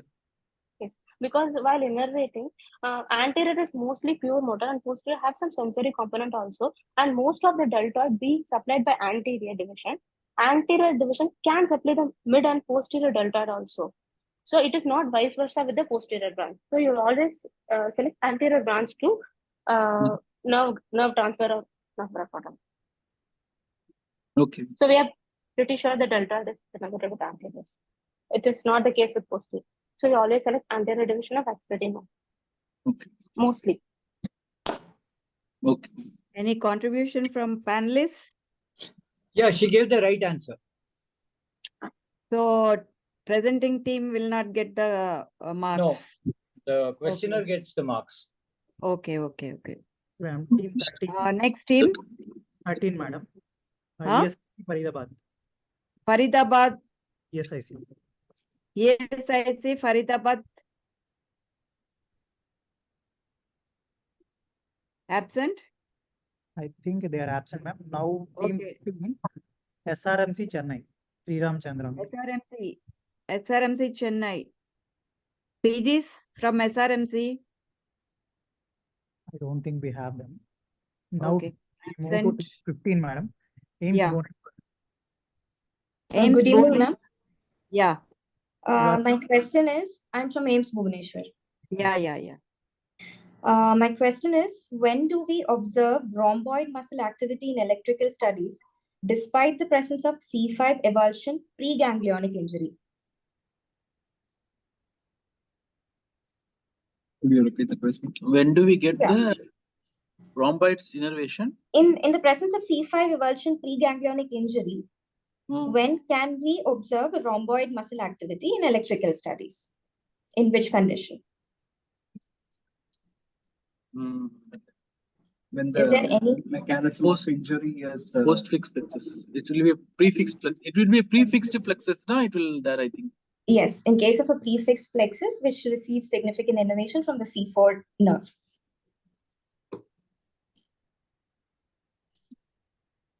I think we finished all the. Ma'am, we have one more team, that is team 16. One more? 16. Okay. Aims Rishikesh. Is there anyone from Aims Rishikesh? Yes. Aims Hi, everyone. Yeah. My question is, in one of your question answer, you told that you will use either median nerve or ulnar nerve for this musculocutaneous nerve reinnervation. So which nerve will be preferred in between these two and why? ulnar nerve is preferred between these two. Median nerve won't be if the fascicle is null, we'll take the median nerve, but median won't be preserved because it will be innervating the opposite action muscle. That will create confusion in the patient during the surgery. Second thing is, in this case, second reason we can tell is in this case, C5, C6 is also injured. Median nerve is also contribution from the C6. So that also will be a reason we'll take the ulnar nerve. Another reason we can tell is ulnar bicep nerve to biceps will be branch will coming in the upper part of the arm. The ulnar nerve will be closed in that region, which fascicular dissection of the ulnar nerve will be very minimal when you will innervating the biceps muscle compared to the median nerve. But what are the anatomical points? Anatomical relation. That's all we know. No, why ulnar now? So what are the anatomical points? Anatomical, that is relation to the biceps, nerve to biceps is that is arising from the musculocutaneous nerve, which is closer to the ulnar nerve in the upper part of the arm. It's easy to do the fascicle dissection of ulnar nerve, take the branch and innervate the biceps nerve. And motor fibers in ulnar. And the axons, motor axons will be more in ulnar nerve. Yes, that's the reason. And ulnar nerve has larger we can sacrifice larger diameter of ulnar nerve as compared to median nerve. Okay. Wonderful. All teams very well interacted with the presenting team. So this session completes with this. And any questions from delegates or faculty participating? Hi, ma'am. Good evening, ma'am. Yeah. Ma'am, this is Dr. Bala from CMC Vellore, ma'am. We had a network issue. That's why I couldn't ask the question, ma'am. Okay, you ask. Team 7. I'll madam. give time. Team 7. Yeah. Team 7 CMC Yep. Vellore. I just want to ask what's the arterial supply for the brachial plexus, ma'am? So branches from the vertebral artery and some vessels will come from the transcervical artery will come, and it is near to the axillary artery. Actually, brachial plexus is surrounding the axillary artery. Some direct branches will come from the axillary artery also. Are there any explained zones of brachial plexus based on the arterial supply?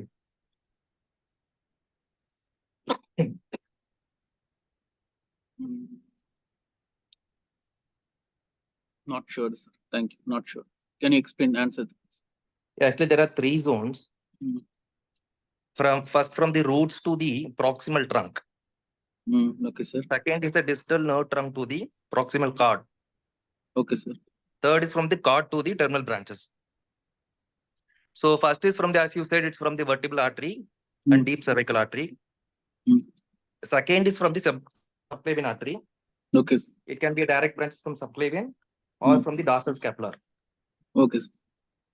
Third is from the direct branches of the axillary artery. Okay. Yeah. Thank you. Both teams are correct. So both will get the marks.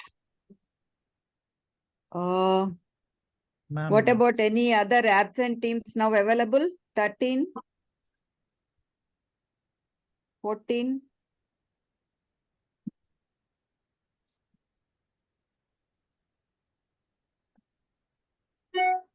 If they are not present,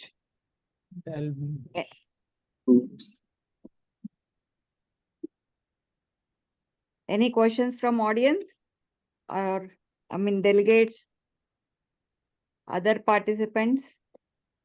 Then we go to the next session, Potter. Presenting team, only 10 minutes, please. Just diagnosis and management. Madam, it's a photo showing elderly female lesion in the lower eyelid. Lower eyelid could be most probably basal cell carcinoma. So malignant could be the malignant lesion of the lower eyelid. Most probably basal cell carcinoma. And we would like to proceed with the management. We would like to investigate by doing a biopsy, and at the same time, we would since it is we'll do the blood investigations and we'll plan for surgery. In this patient, we'll do the 3-dimensional resection of the tumor. micrographic. It's a high risk tumor. High risk tumor need a wider resection. 1 centimeter face lesion.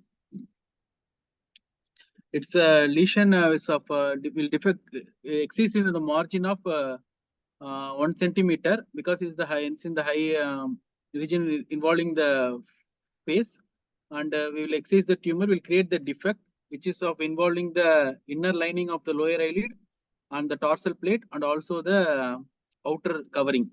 So this lesion will have the defect of total more than 50% of the lower eyelid. So we'll rephrase the inner lining with the mucosal graft or septal and dorsal plate with the cartilage from the ear, and the external lining with the cheek rotation flap mustard cheek rotation flap will create the external lining for the lower eyelid. Panelists can put your discussion, please. GK sir?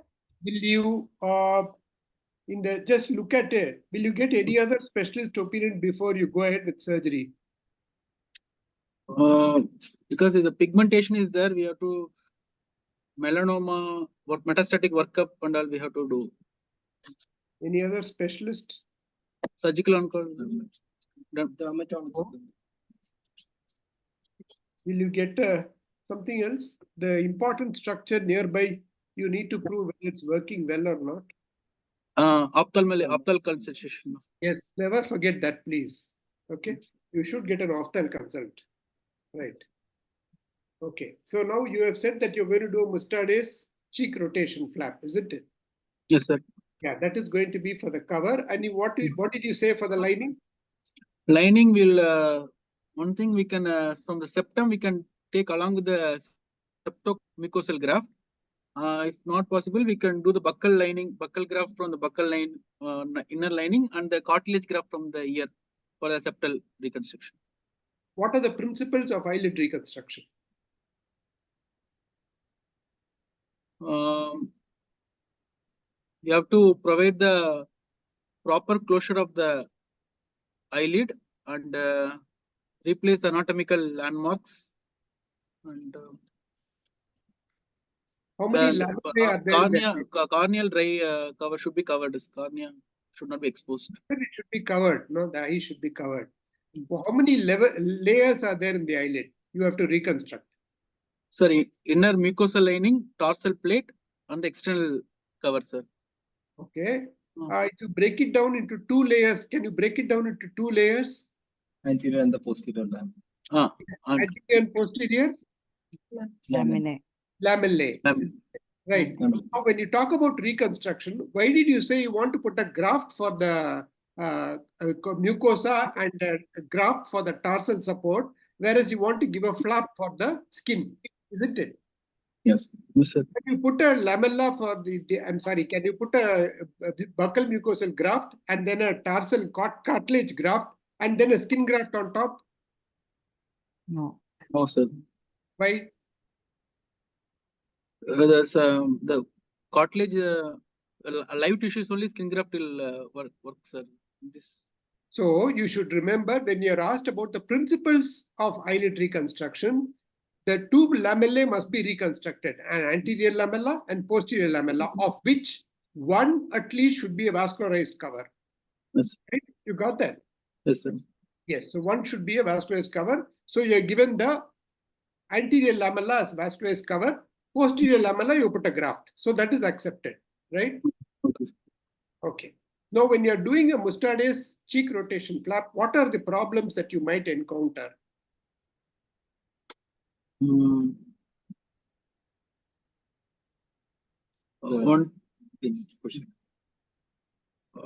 one thing we can get a scar, sir. Scar problem will be there. Scar. And, Then more importantly, dog ear will be there, sir. That in the angle of nasolabial thing, some trapdoor scar kind of thing, pin trapdoors. what else will happen? In the long run, what will happen to the lower eyelid? Pulling ectropion. Ectropion, why? It's a pulling of the low muscle. What muscle?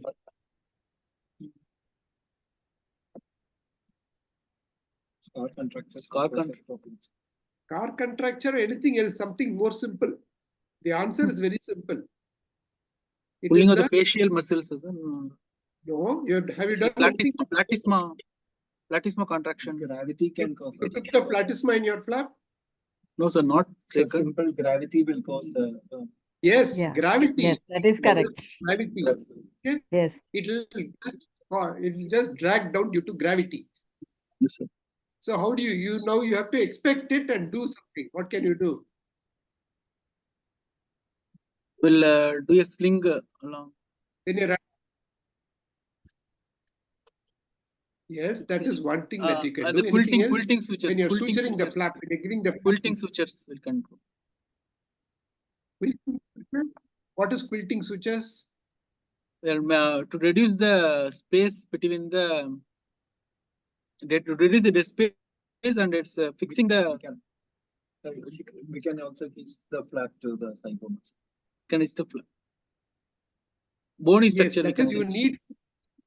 See, quilting is something you do in between, isn't it? Can you put sutures through the middle of the flap? It's not a graft, no? So what you need to do is suture the flap edge with the mucoperiosteum. The periosteal sutures to hold the flap up in place and reduce the amount of gravitational pull. Okay. Right. 3 more minutes is there. Dr. Srikanth, Dr. Vijay Kumar, anyone would like to ask? You directly said this is BCC. What is the differential diagnosis? You said melanoma. Other differential diagnosis. Could be the any malignant tumor, sir, or it could be the nevus sebaceous. So, hello? Sir. What was the margin for this resection? If it is BCC, then? BCC for less than 2 centimeter, we can do 0.5 and 5 mm margin, sir. More than 2 centimeter, 1 margins. No, 2 centimeter, 1 centimeter, 0.5. You have to choose one, na?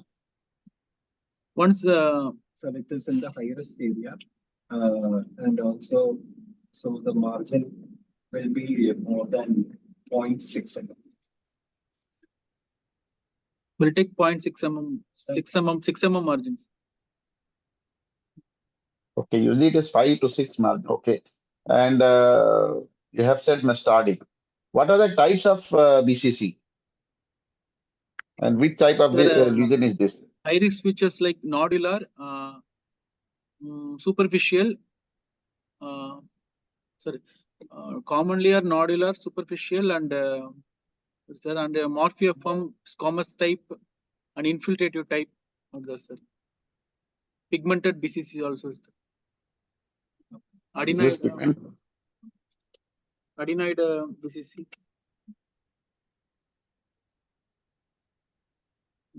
Which type is this, you think, by seeing the picture? Pigmented BCC. There is no ulceration there? Yes, sir. In the center, see, there is a, looks like ulcer. Yes, sir. Squamous, bacillosquamous, right?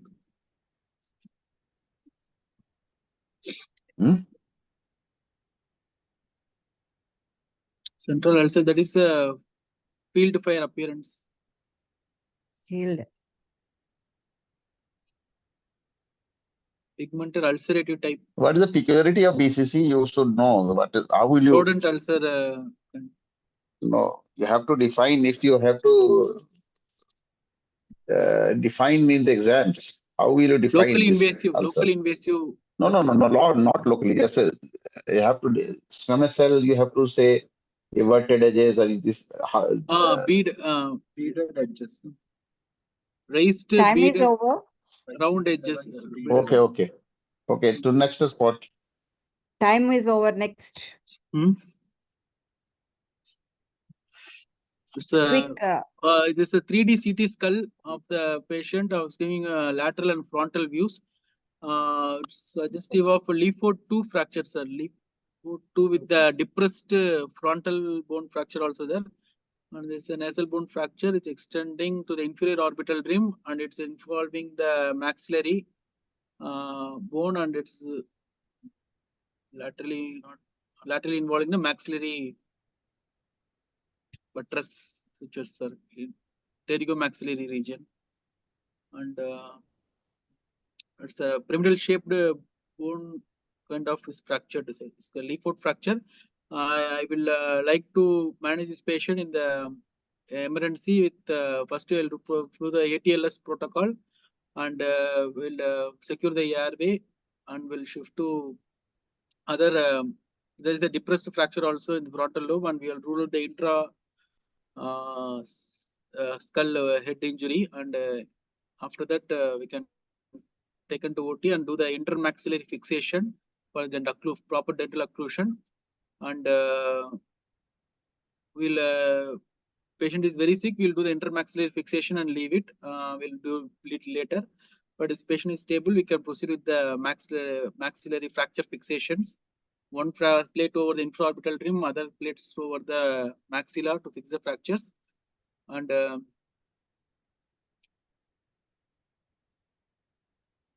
we'll secure the airways.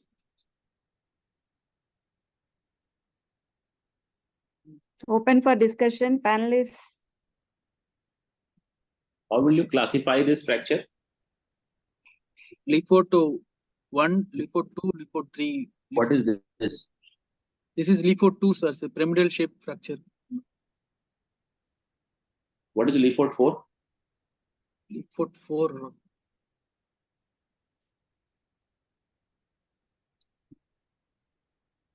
Leaford-4 combination of. Does this patient have any frontal bone fracture? It's a frontal bone fracture is there, sir. Does that change the classification?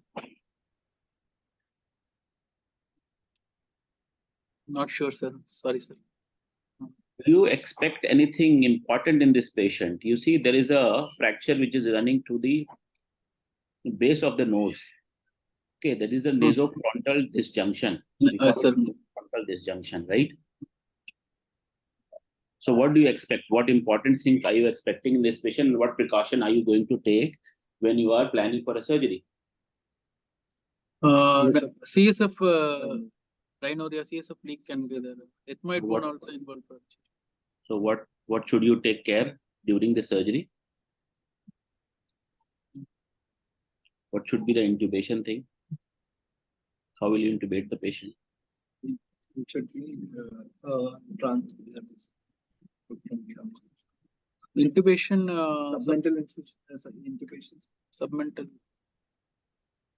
Submental intubation. Okay. Tracheostomy. Would you think of tracheostomy? Tracheostomy. Sir, tracheostomy can be done, sir.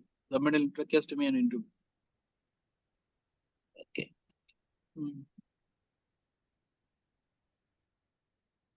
Yeah, any other questions, sir?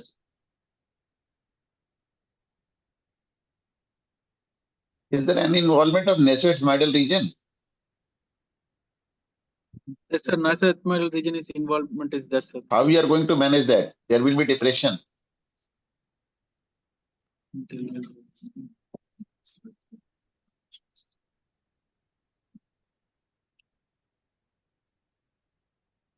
No.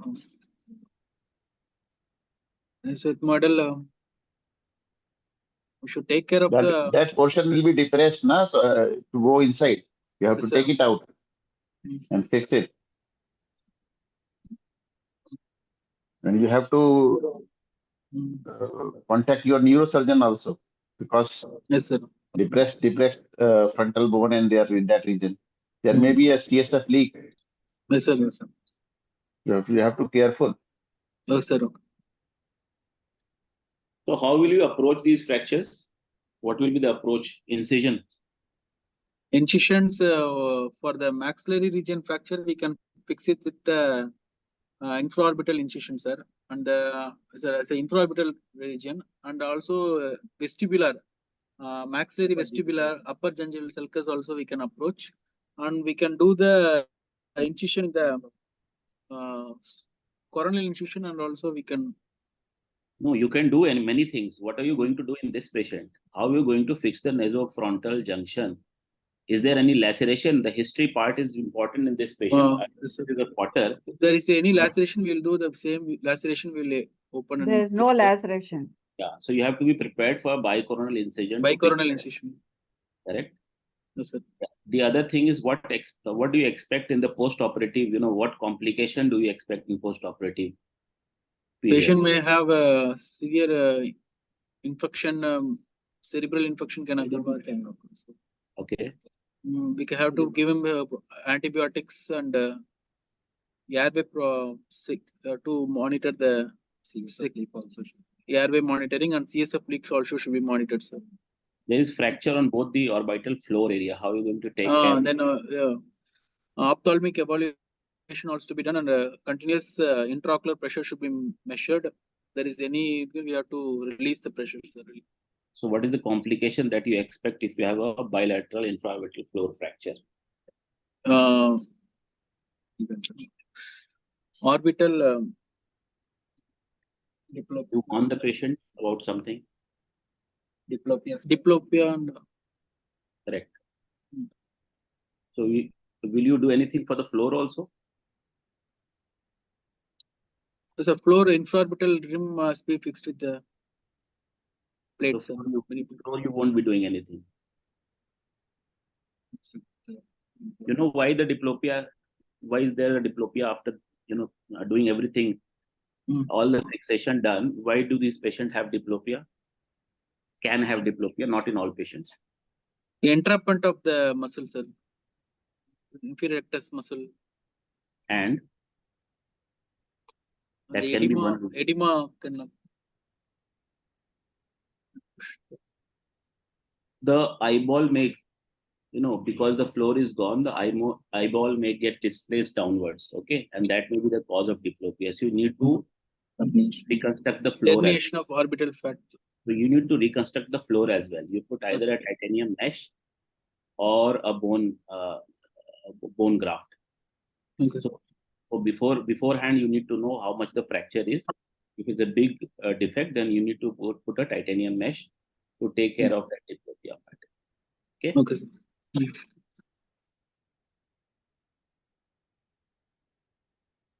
That is the common site of the orbital floor defect. Common site of orbital floor defect. Where do you expect commonly?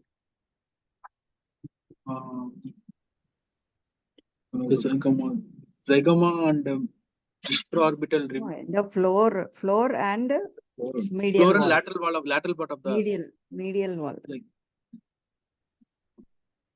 Okay, ma'am. GK sir, Srikanth sir, any questions? 2 more minutes are there. Medial wall. What are the type of implants? Implants, Medpor implants. Plate, screws, what? Plate is arrested. So we'll use titanium plate and resorbable plates. Bioresorbable plates are available, sir. Depends upon the availability. We can. What will you do for the depressed frontal bone? We can use the acrylic. One thing we can do acrylic implant later stage. And second, we can do autologous fat grafting to camouflage the effect, depression. To two things can be done. And stainless titanium plates also available, fillets and Medpore implants are available, sir. We can use any But of if them. neurosurgeon is available with you, can you? Then we can elevate and fix it with a low profile. So that's what I have asked now, whether neurosurgeon you will consult or not. Oh, yes, sir. You are going to open with the bicoronal approach, frontal approach. What is an osteo-integrated prosthesis for floor of the orbit? To integrate. Hmm? Yes, sir. Who is Leaford? From which company? Which country belongs?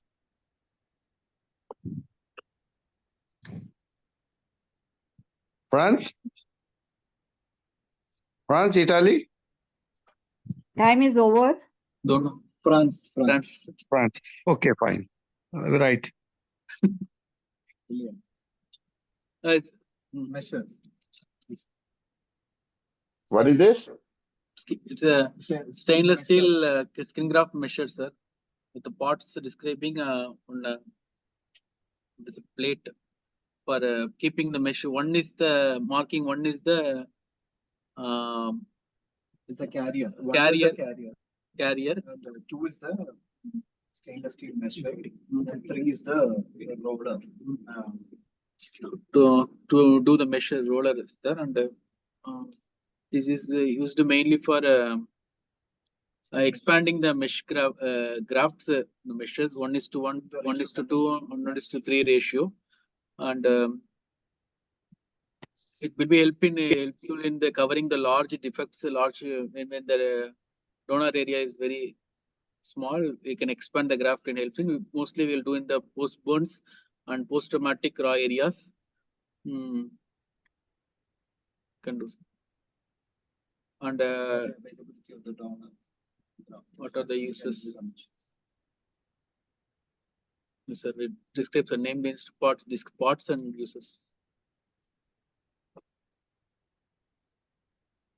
And, what is one? One is the carrier. Carrier, sir. That is a plastic fiber plastic carrier. So over that skin graft will be kept, harvested skin graft, and will be kept in the mesh, feed it into the measure, sir. Two is the measure box, and three is the roller, sir, with the sharp multiple blades will be there, and will helps in. We can change it according to what are the uses of meshing?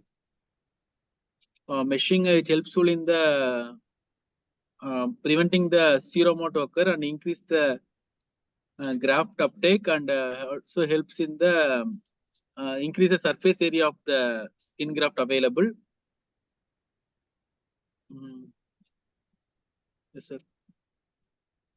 What will be the disadvantages of meshing? Meshing more.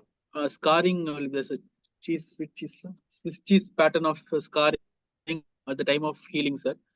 And scarring will be like scale-like and snake-like skins, and aesthetically looking. If this instrument is not available, how will you use the mesh? How will you do the meshing? We'll do the meshing by the hand, sir. Hand meshing we can do in the ratio of 1:1.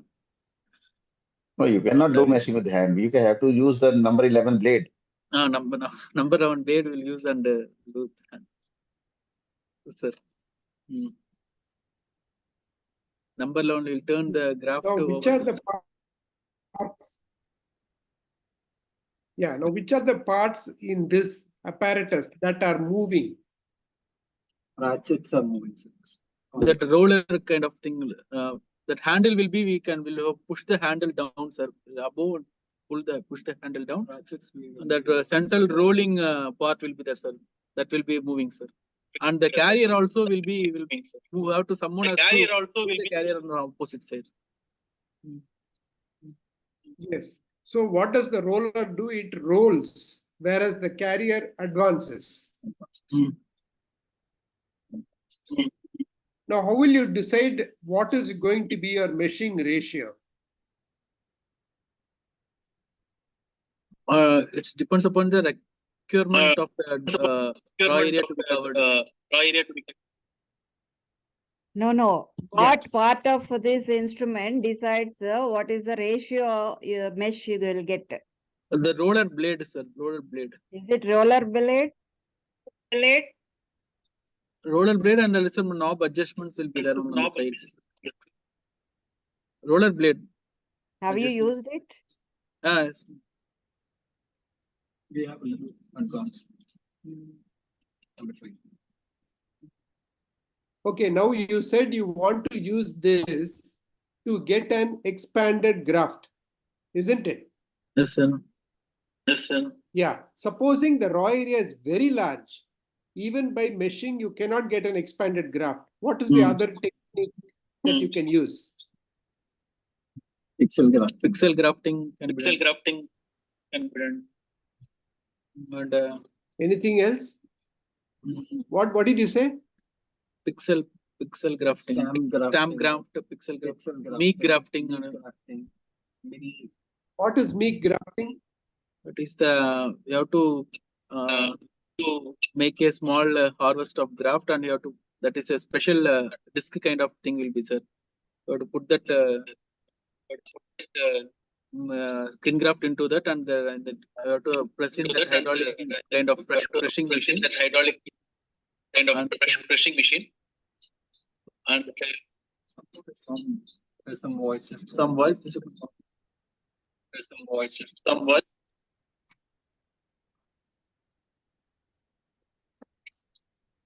That meek graft will break the meek skin and it will kept on the silicon layer and will expand it, sir. From the 4 angles it will expand and will put the graft over. Yes, correct. So meek skin grafting can be done for very large raw areas, isn't it? Yes, sir. Which is easier to mesh, thick graft or a thin graft? Thin.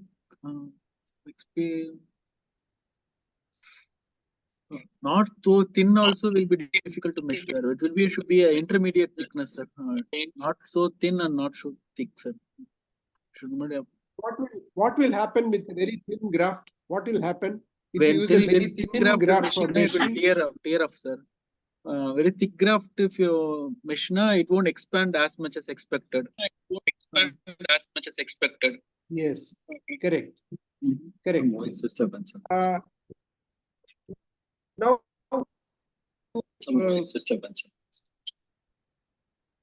Any device is there near to your computer?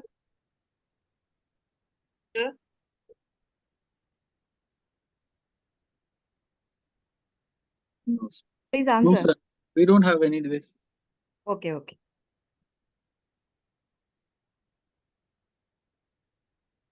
Answer the question. Sir, could you just repeat the question? What was the question? Even I have forgotten the question. What was the question? How many times you can expand the skin with the measure? How many times you can expand with the meek micrograft? Maximum. 1:16 ratio we can expand. 9:16 ratio.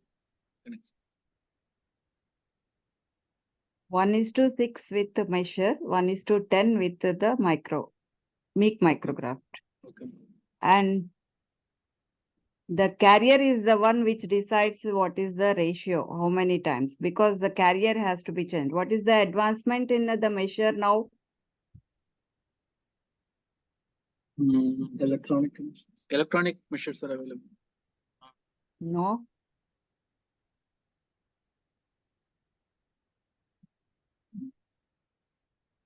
Without carrier. Carrier. There is no need for carrier now. So depending on the ratio of the expansion you want, you have to take the different measures. Okay.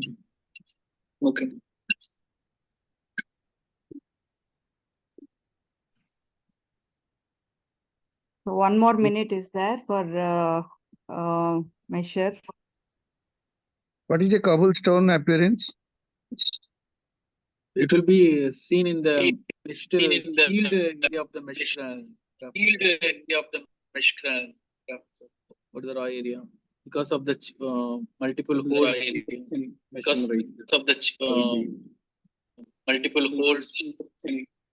rate. So which is better for taking of graft? It is a meshing graft or a So split which taking? is better for taking of graft? It is a meshing graft or a split taking? Sir, could you repeat the question? It's breaking in between. Which is better for takeoff of the graft? It is a split equation graft or a meshing graft? Take up of the graph depends upon the meshing. It depends upon the thickness of the graft and quality of the thickness of the graft and quality of Better. Time is over. Time is over.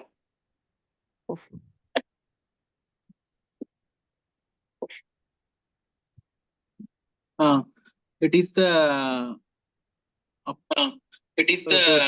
showing the upper limb the raw area. It's exposed to PPL bone. With the biplanar with the external fixator. The foot rope present in the lower limb. Something is breaking. No, sir.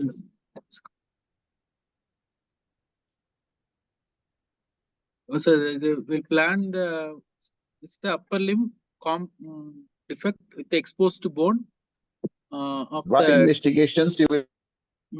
What we'll do investigation. The patient will do the X-ray of the lower limb, and we can do the CT versus the CT bone, and also with the vessels angiography to assess the condition of the vessels and to rule out osteomyelitis. And we'll take the bone, exposed bone, we'll take a bone biopsy also, and to rule out osteomyelitis, and we'll plan further. You need to assess, rule out osteomyelitis and assess the vascularity. There is traumatic. What is your option of reconstruction? Option of reconstruction will depends upon the patient condition, surgeon's factors, and institutional factors, and availability of the facility in our hospital. And also we discuss with the patient before the surgery. We'll discuss the options available, and comorbid condition of the patients also to be assessed. Depends upon that. Our options will be like based upon the staged reconstruction. Will improve the nutrition of the patient, and followed by reconstruction. I will like to do the anterolateral thigh flap for this patient, free anterolateral thigh flap to cover the raw area for this patient. Because the surrounding looks like nearby regions also everything is scarred and injured. So local flap won't be a feasible option in this case. We like to do the. I will do the anterolateral thigh free flaps. Which Any vessel local will you option is use? available? Sir? Any local option? For upper one third of the upper one third. Gastrocnemius flap can be assessed.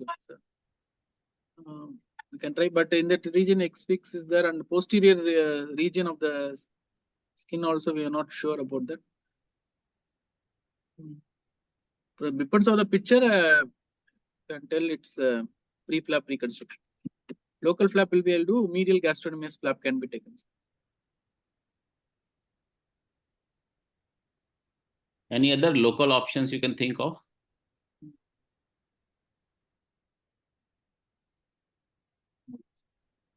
Soleus won't reach that much.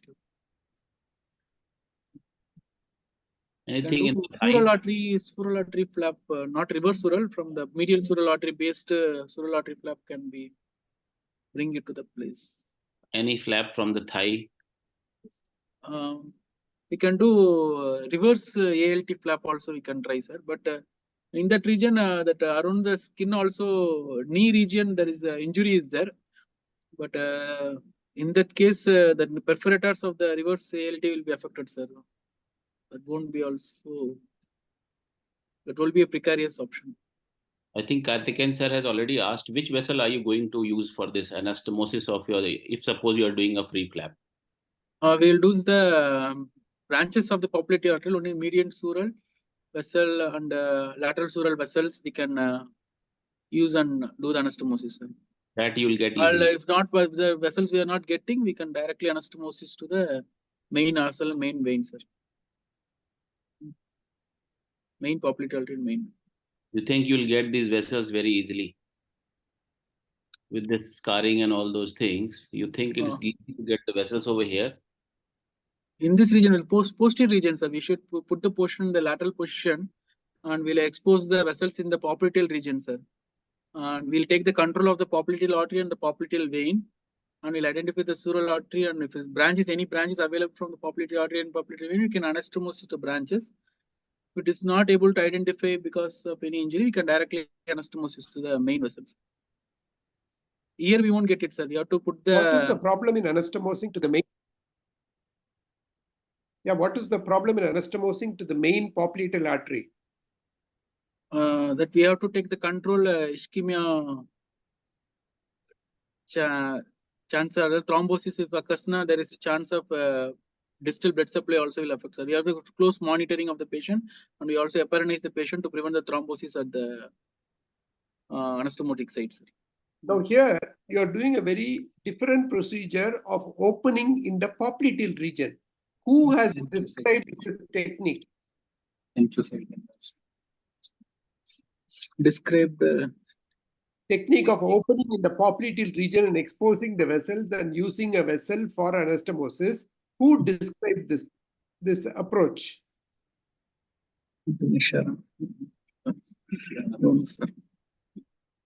Starts with G. G. Godina's approach. Yes. Godina approach, Marcos Godina approach. Yes, sir. And he did a wonderful study about reconstruction using the latissimus dorsi muscle flap. Okay. He found that we have also seen that there's a lot of necrosis of the muscles that occur when you use the veins in the middle third or the distal third of the leg. Okay. This is because the latissimus dorsi is a very high metabolic flow. There is a lot of blood flow and the venous return is very high. As you know, how many veins are there in the thoracodorsal vessels? How many veins do you get? Oh, 2 veins will get, sir. That is LD flap will always 2 veins will get, sir. 1 artery and 2 veins. Have you seen the LD flap? What that? One vein will be here, small. And, No. See, here you said you want to go to the popliteal region. That means you have to take the muscle and you have to take a long length of the vessel. Long length of the pedicle, sir. If the pedicle length is not there, we have to do the vein graft. Take the vein graft. No. See, long length, usually you have only one big vein in the latissimus dorsi. Okay. Now the veins in the upper limb are very thin walled, whereas the veins in the lower limb are thick walled because they have to withstand the pressure of gravity. Okay. Yes, sir. They found that when you anastomosed the latissimus dorsi vein to these veins, there was a lot of venous insufficiency. The vein in the leg is not able to accommodate the blood, increased flow. That is why Marcos Godina said, go to the popliteal region where you get bigger veins. So that is Marcos Godina approach. Now, supposing the question is, if it is only soft tissue loss, you said you can do a gastrocnemius muscle flap. Supposing the question is, if there is soft tissue and loss, how would you manage? Sir, we have to convert the frame into the Elizarov frame, and we can do the bone transport, sir. Other thing we can do is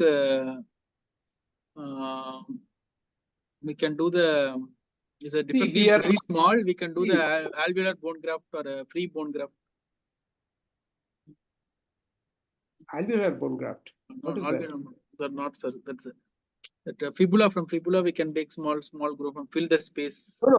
First thing you said, you said we can do a bone transport. We cannot do a bone transport. We are plastic surgeons. Okay, sir. We can ask the orthopedic and soon to convert the X6 into the Elizaro, and we'll do the bone. The question here is, what are your options for reconstruction? I will change into Elizaro and do the bone transport. So you'll send it to the orthopedic surgeon. That is your reconstruction management option. The question is, what is your option for reconstruction when there is both soft tissue and bone loss? Can you reconstruct both the soft tissue loss and the bone loss together?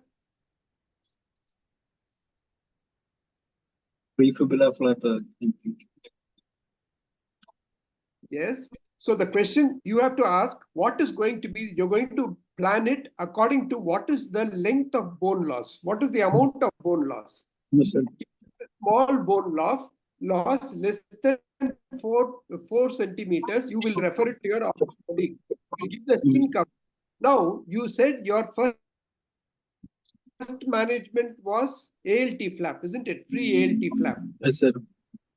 Yeah. After doing a free ALT flap, can you send it to your orthopedic colleague for bone management of the gap, 4 centimeters? Not immediately. We can have to send it later only. Okay. After the flap, before surgery, we can change into Elizaro and take up for surgery, sir. Otherwise, we have to finish the surgery and we have to send it once the flap settles well. No complications of flap. We can send it after 1 month for a bone Elizaro placement.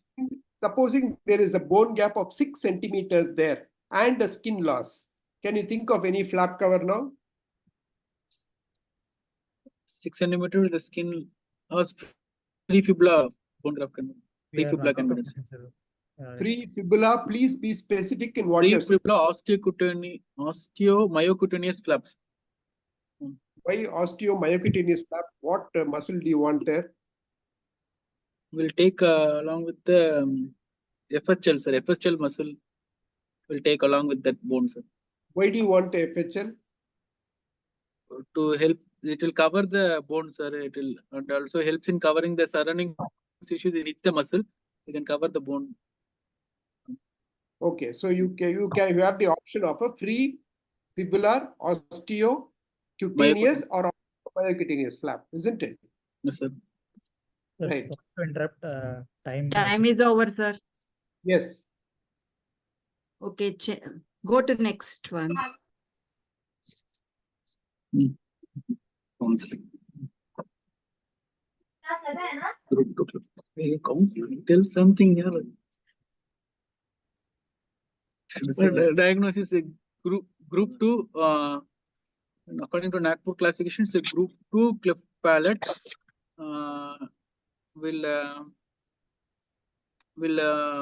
counsel the patient. The patient child is of around 3 to 4 years. 3 years old. It looks like.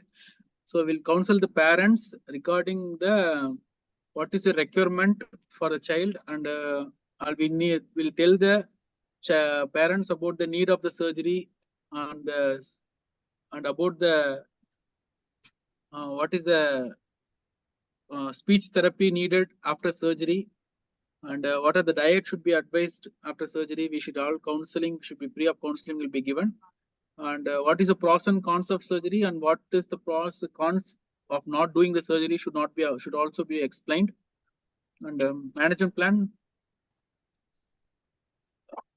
I'll do the Von Langenbach paltoplasty, Bardax 2 flap paltoplasty, and along with the intravalvular paltoplasty, and Advantages of various procedures. Various procedure means advantages. Various procedures are von Langenbach, Bardach paltoplasty, and Vio-Wardnick-Kilner pushback paltoplasty, and IVPP are there. Advantages are it helps in the closure of the wound in the central midline, and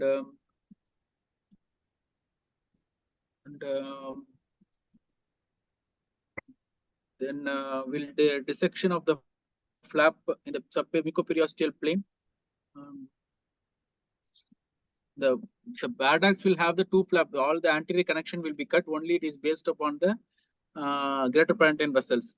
Von Langenbach will have the only the lateral incision. The anterior connection will be intact, so it will act as a bipedical flap and will suturing the midline. In this disadvantages, sometimes if not they're not the flaps will not be closed in the closure in the midline. So at the time we can need the extra vomerine flap from the nasal mucosa for the closure in the center, and we'll need a dissection. And in the soft palate region, the tensor valipalatine, levator valipalatine muscles to be approximated closure by dissecting the levator valipalatine muscle from the pterygoid hamulus on the both sides and bring the muscular dissection, and we'll close in the palatine muscles in the midline, and we have to do the repair in the three layers. One is the nasal mucosal layer, muscular layer, and the oral mucosal layer in the soft palate, and the anterior hot palate region we have to do stitch of the mucoperiosteal flap in the midline.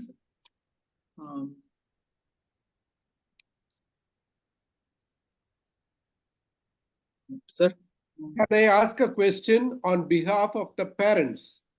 Okay. Now, you are saying that you want to operate on my child, this child.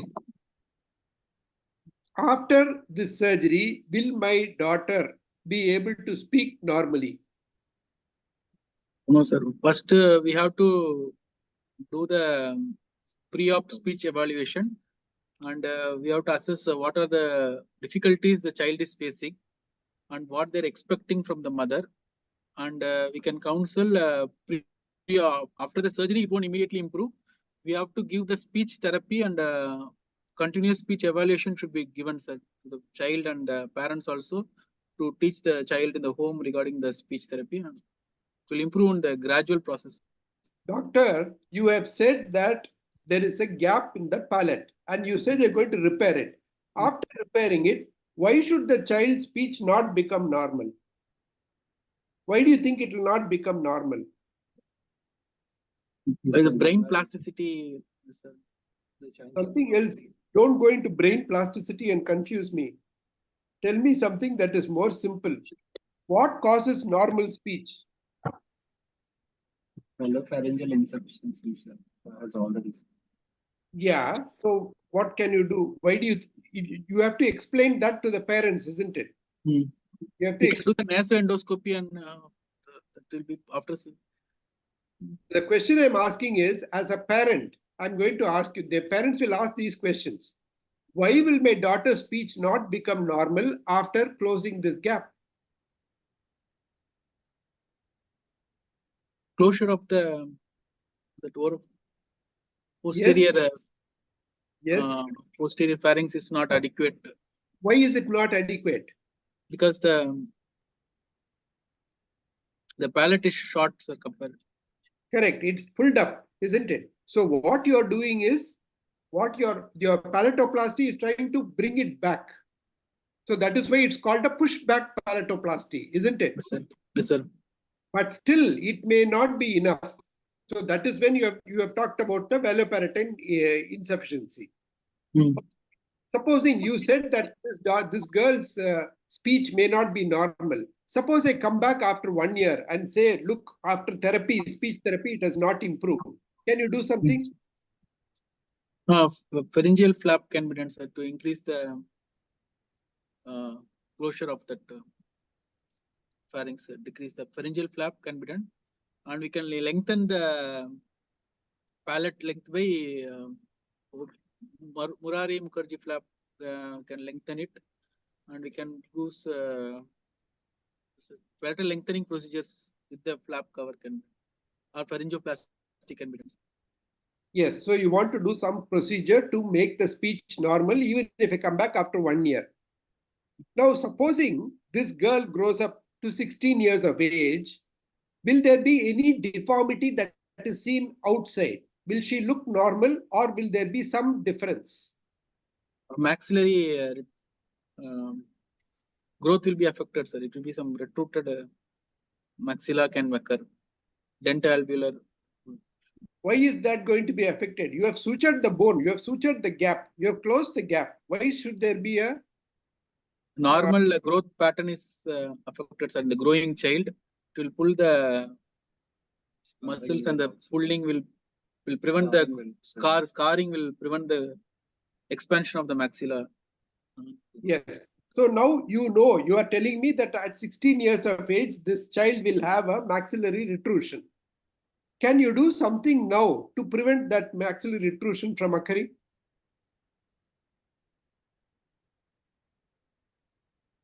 Tension-free repair has to be. Tension-free repair has to be done. You have to see the palate now. If it is contracted, you have to expand it, isn't it? You have to expand it now and then do the repair. If you expand it, the gap will become bigger. Yes, sir. So if you expand it, the gap becomes bigger. You have to reconstruct that gap, right? So then the chance of maxillary retrusion becomes less. That's all. It doesn't completely obviate the problem. And will my child's nose be normal, or will it be abnormal when she reaches 16 years of age? Nose will be, this child would be normal. Why do you think it will be normal? Because lip is not involved, sir, and it's only involving the hard palate, posterior part of the hard palate and the soft palate, sir. Yes. So, okay, good. Sir, I think time. Yeah, okay.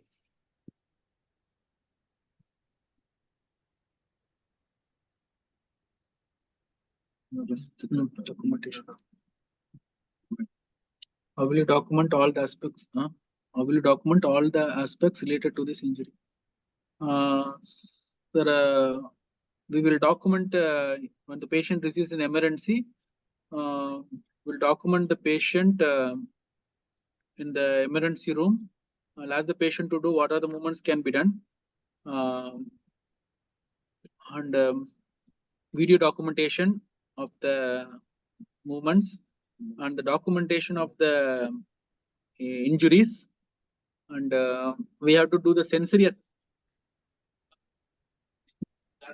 involving the median nerve region and ulnar nerve region, and also in the radial nerve. So we'll see document the sensation of the hand, the movements of the thumb, which is also important because thumb is in the adducted position. And the hand cascade is lost. So video documentation, X-ray of the hand, and the ultrasound Doppler to assess the vessels, and sensory examination and clinical examination, and MLC, medical legal documentation to be done. And yeah, supposing you're going to write down the findings in this particular injury page, in this hand, yes, just sir. all the points you'll mention. We'll mention that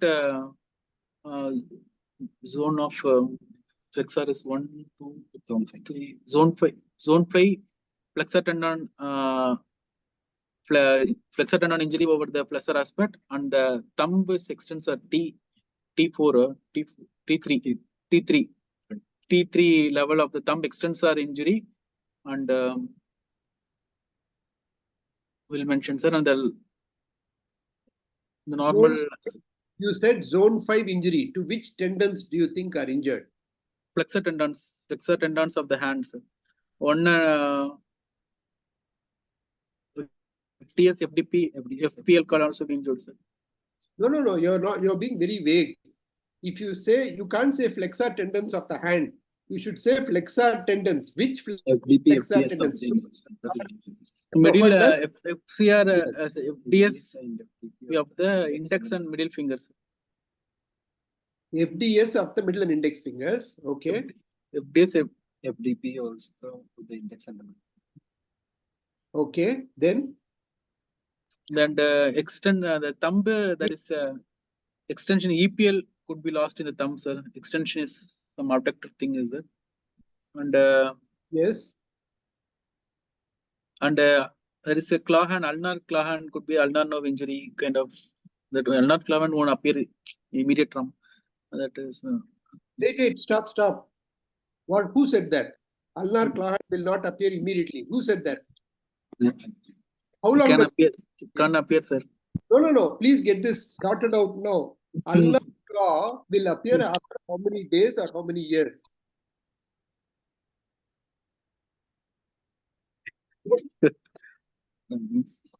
No, there are 85 people watching. They must not go home with the wrong idea. Okay? Yes, sir. Ulnar claw will be seen immediately. Okay? Immediately. And the ulnar claw hand is there. Yes. Okay, right. So that is a point to be taken. Right, then what else can you note? What is the position of the thumb? Thumb is adducted, sir. Adducted and. So do you think something could be wrong with the thumb? Can you see a swelling there of the arm? Thinner injuries, thinner muscle injuries. Yes, muscle injury is also there. So this thumb is adducted. So what do you think is the cause for the adduction of the thumb? No, abduction is lost, sir, and extension is also lost. Yeah. So what do you think is the cause for loss of abduction? One is abduction. Abductor pollicis brevis can also be injured. EPL can also be injured. Okay. Supposing the muscles are not injured, what can cause this? Fracture, metacarpal fracture can also be there. Yes, could be there. Any other nerve injury can cause this condition? Median nerve injury can. Median nerve can also cause this position, right? Okay. Is there any other question in this slide?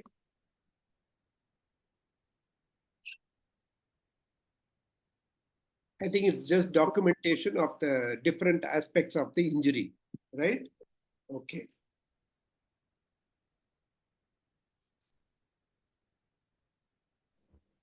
So no other questions, sir. That's it. Yeah. Do you want a video recording of these movements? No, sir. This will be the photo. Not the only photo. Okay. Yes, sir. Yeah. Any other questions from the other people, other panelists, sir? So the question has to be related only to the documentation part, not to other things, right? Yes. That's okay. It's fine then. There is a time of 2 minutes. If you want, you can ask anything. No, just in these patients, if you ask the patient to do some activity, probably they will not be able to because of some pain. They won't be doing such activity, right? Yes, so, so on table there is one way to know the tendon what are the tendon injuries. So what is that passive test that you can do to assess whether what tendon may be injured? Is there any passive test that you can do?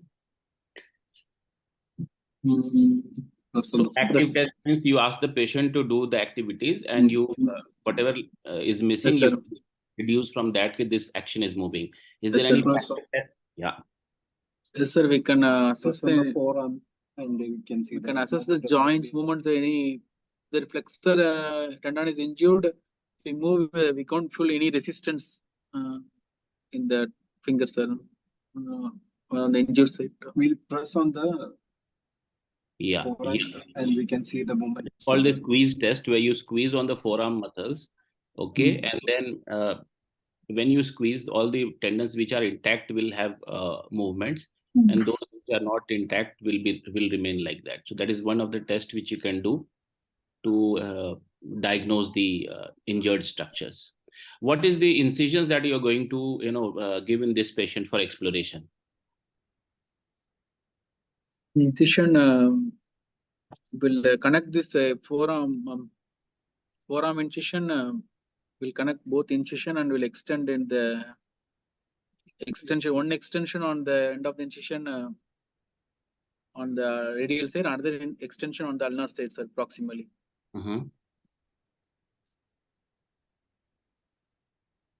So it will explore the two flaps will be raised, one on the proximal side, one on the distal side, to explore the tendons. And you won't be exploring the thenar part. There is a cut. See, this is a glass cut injury, if I'm not wrong. Is it glass cut injury? The diagnosis. Yeah. Thenar part will be approached. Yes, when there is a glass cut injury, wherever you have a cut, I think you should be exploring that part. There may be injury to the muscle of thenar muscles as well. There is a cut over there. You have to explore the thumb as well. Where there is a laceration, there can be a tendon injury there also. So these are all the sites that you need to explore to repair this patient, the injuries, right? Yes, sir. Yeah. Can I have a question? Yes, sir. You can ask. Okay. As a medical legal expert, what documentation you will make regarding the type, nature, and the time of injury?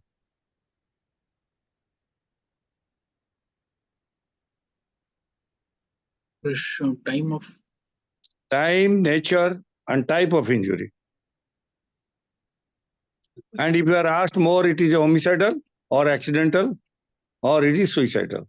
Yes, sir. How do you address these three things? Time, homicidal.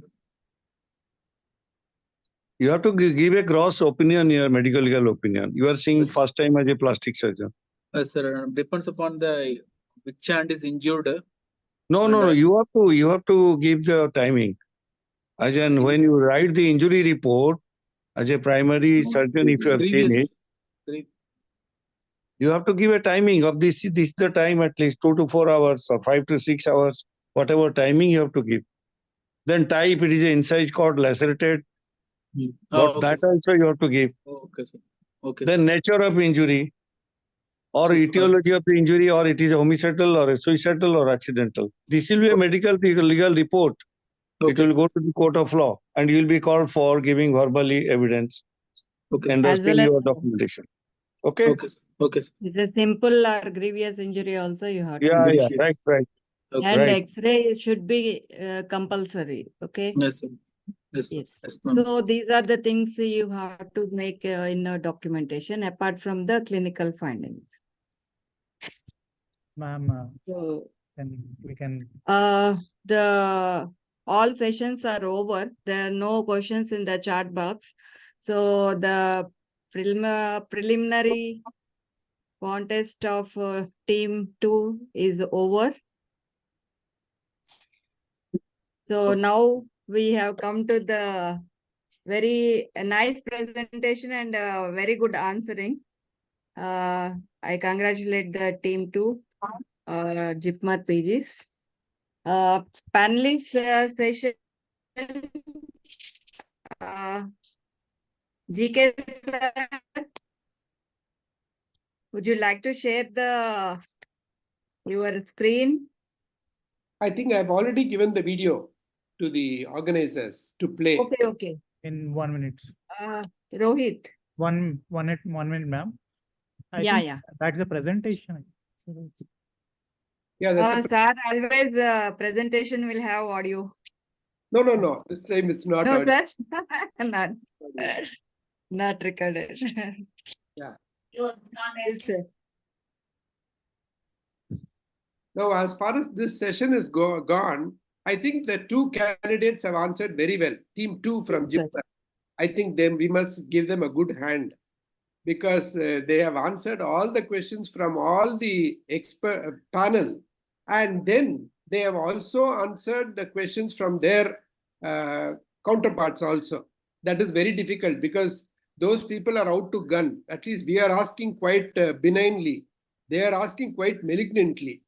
The colleagues. That's good. Yes, sir. That's very Because they will be getting marks, no, sir. Yeah, in this aspect, Yes. I wanted to tell you that one, the questions from the colleagues, that is from Yes. the other teams, should always be in regard to the presentation, the case under discussion, because you can study up some rare phenomenon or syndrome and ask that question. That should not be there. It should be with regard to the problem that has been discussed. One. Secondly, I feel that those who have not come, the teams that have not attended, those extra marks should be given to the answering team, team 2 today. Yes, sir. That is, judges are considering that. Yeah. So they are team of judges. They are continuously watching our session. So there are 10 components, and each component has got fixed marks, sir. And Yes. they are giving, as you said, that is considered already, sir. Okay, thank you, madam. Now, Thank I you. just wanted to give a small presentation regarding preparation for super specialty exam. The question is, can you go to the next slide? Yeah. Why me? Maybe I am a good person to talk about this because I have seen both sides. I have failed in my first attempt and I got through in my second attempt. So I can analyze what went wrong in the first attempt and what went right in the second attempt. Can you go to the next slide? Yeah. The important thing is it's two things. One, you have to think about the written examination, and the second about the oral examination or the clinicals as it's called. Written examination, the first thing is you have to prepare a schedule. You have to have time. You have to set up time. You have to block the time for, at the same time, it must not be too rigid schedule. I've seen people making schedules so tight, no, that you can't even breathe. You don't even have time for breathing. It should not be like that. You should give time for obligations, give bio breaks, schedule fun also in between, go to a movie, whatever. And then you have to have your study time.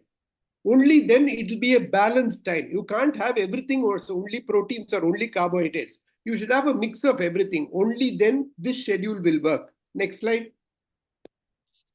The next point is discuss after learning. The first time when I wrote the exam, I had taken 1 month leave. I sat at home and studied. That did not work. Whereas the second time I wrote my exam, I was not given 1 month leave. I was asked to sit in the hospital and prepare along with my co-PGs. So that was wonderful because you discuss. It has been proved that after learning, you will have 100% of information immediately. But after 1 hour, it will come down to 44%. So how do we increase this? How do we increase this? Is different types. I'll be talking about that next. Stress management. People nowadays go through a lot of stress, because there are a lot of things. You have to see your Insta, you have to see your WhatsApp, you have to see the reels and all that. And in spite of all this, you have to study. And you also have a social life, which is very important. So with all these are not taking away from your stress. That is your reels, your WhatsApp are not taking away. All that takes away from your stress is meditation and exercise. Most important things. Next. Next, yeah. Now, when you come to clinicals, there are two things, preparation and next is the performance in the clinical examination. Let us see what goes into preparation. Next slide. Now, I'll tell you one very important secret that has not been known to anybody so long. To prepare for a good clinical examination, you have to see cases. This is a top secret that I'm telling you today. You have to see cases. Then, after seeing the cases, you have to discuss. I already told you that you have to discuss. Now, today's session in Plastiquest was an eye-opener because this discussion was wonderful. This discussion is excellent because to memorize quickly, you have to have repetitions after 15 minutes or 8 hours or 24 hours you have to do. And to memorize for a long time, you have to have, this is called recruitment. Okay. How do we get this recruitment? You have to talk. Can I go to the next slide? You have to discuss with colleagues. You can discuss with your own friends. Now, today's questions that the colleagues were asking, co-PGs were asking them was very interesting actually. because they read up some aspect and they ask the question. And these guys who are batting, no, they have to answer it. That is one type of learning. You have to discuss with your colleague, discuss with your teachers. Discussion is the most important thing. Please remember, in the examination, when you are asked a question by the examiner, it will be an absolutely simple question. The person who is sitting on the side, who is watching, will wonder, oh my God, such a simple question. Why is he not answering? Actually, you know what happens. It will be a simple question and the candidate knows the answer. But when you are under stress, the only answers that come out are those on the top of your brain. And how do you keep all the important information on the top of your brain?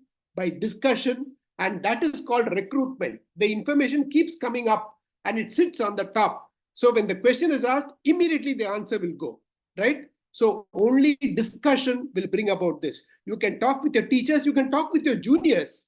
The senior PG can talk to the juniors. The senior PG can discuss about flexor tendon reconstruction with the house surgeon who is posted in the unit. It is of no use to the house surgeon. It is of great use to the person who is discussing it, who is teaching it to the house surgeon, right? Or even the staff nurse. If you don't get anybody in your, you're not able to catch anyone. Catch the staff nurse who's assisting you in a skin suturing. Tell her about how to reconstruct the flexor tendon. They are never going to say, I know, I'm not interested. They listen. So you are getting benefited. Next slide.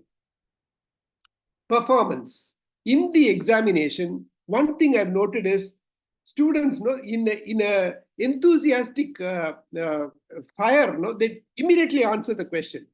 Please take time. You are not given marks for answering quickly. You are given marks for the accuracy of the answer. So think before you speak. You are allowed to take a few seconds to think, what is the question? Usually the examiners are not going to come for your exam after preparation.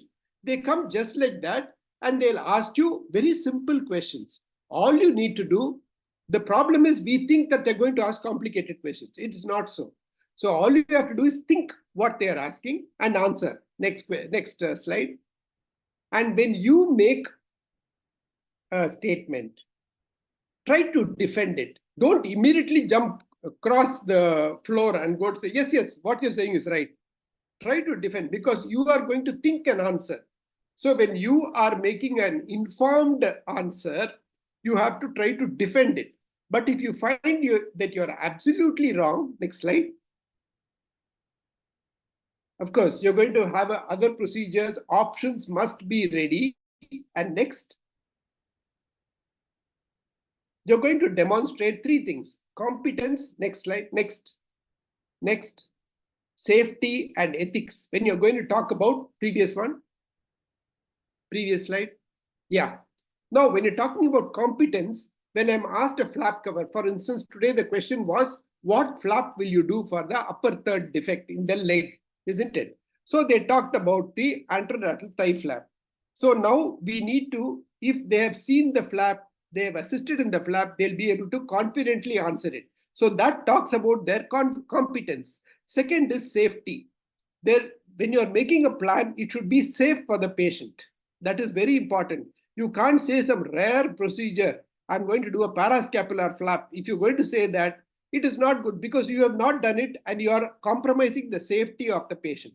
The third is ethics, must be followed when you are answering in the examination. And next, the final slide.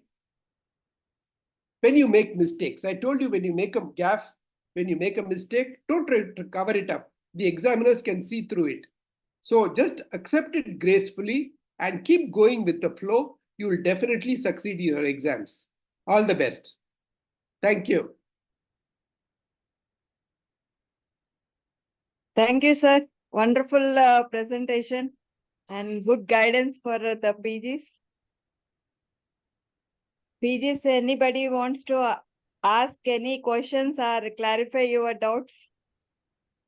Can come forward. Dr. Lakshmi, I would like to add something. Because sir, very well presented and very well guided, sir. You are always presentation or your presentation are always good. But I will say a few words, a few things about the new PG guidelines which have come regarding examination.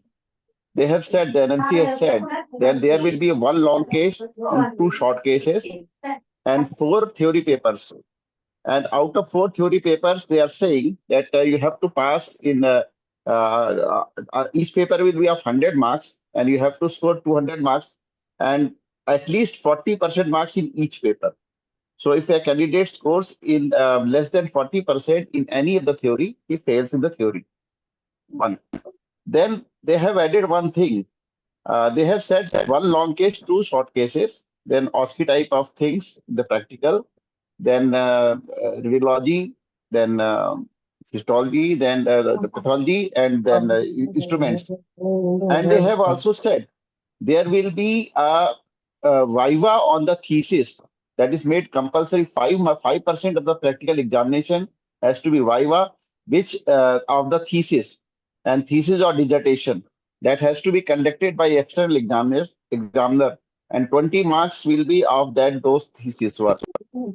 So these are the additions in the for the institutions which are under NMC. This may not be applicable to the national board. This may not be applicable to the AIMS or JIPMER or PGI Chandigarh, but this is applicable to the NMC guided institutes. I think add to that, I add there will be 4 cases on ward rounds. No, that is, they have not commented anything on the ward rounds. They have commented on the OSCE. They have said 1 long case, 2 short cases, and OSCE like questions. One round marking to be done, that is also been specified by 2023 NMC regulation. Ward rounds are there. Then they have said, and then as sir has means said, post-op cases. Ward round means they mean post-op cases. Yes, How you manage yes. that? That is the point. Yes.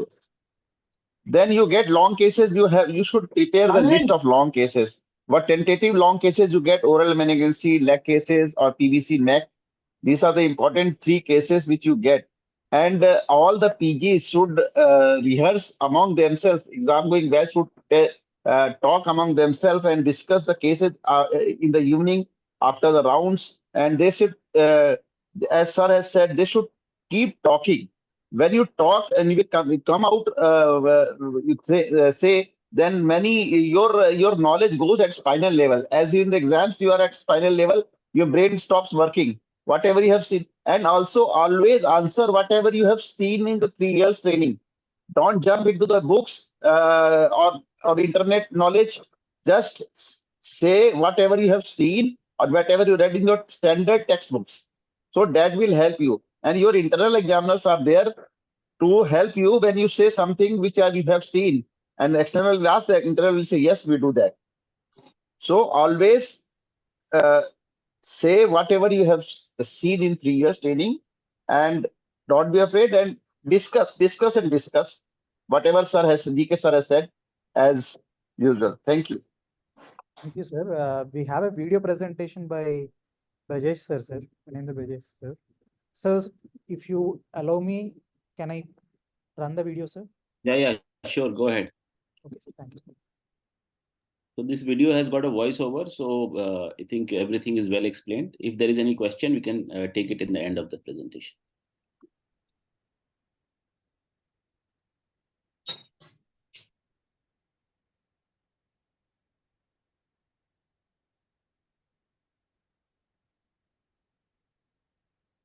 Hello everyone, I am Dr. Vimalendu Brajesh.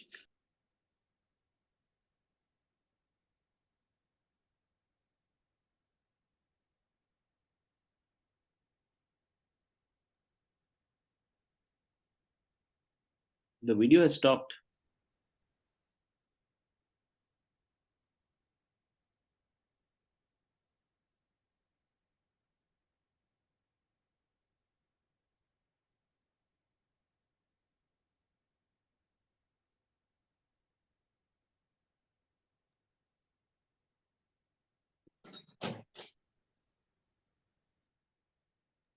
There is no audio.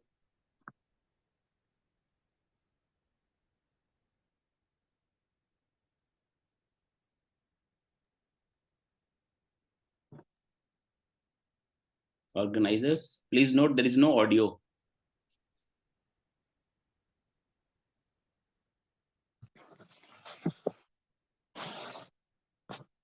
Sir, is there any issue with the audio? Yeah, this video is with the audio. There is a voiceover in this. You are not getting audio, sir. No, we are not getting the. 1 minute, sir. Now, is the audio visible? Hello everyone, I am Dr. Vimlendu Brijesh, and today through this video, it's okay now. Now you are getting the audio, sir. Correct. Yes, it's all fine.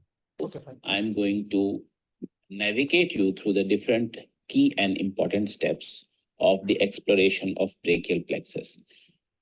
So before we start with the surgical steps, I would give you a brief overview of the anatomy of the brachial plexus. Good evening, I am Dr. Vimlendu Brijesh, and in this video, I'm going to give you a brief overview about the anatomy of brachial plexus. We'll try to make it as simple as possible.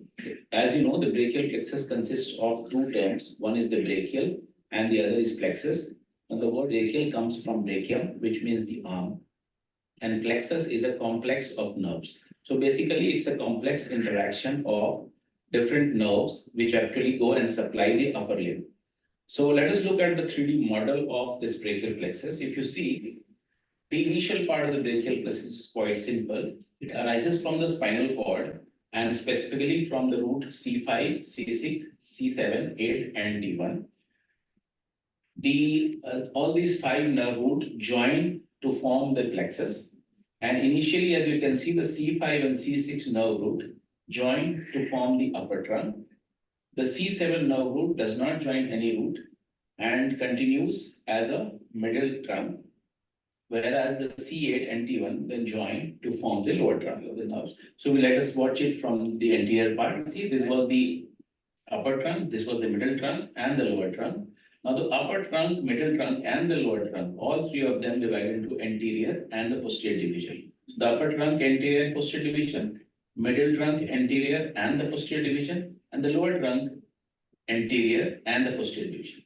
As you can notice, the 3 posterior division join to form the posterior cord. Similarly, the anterior division of upper and the middle trunk join to form the lateral cord. And the anterior division of the lower trunk continues as the medial cord.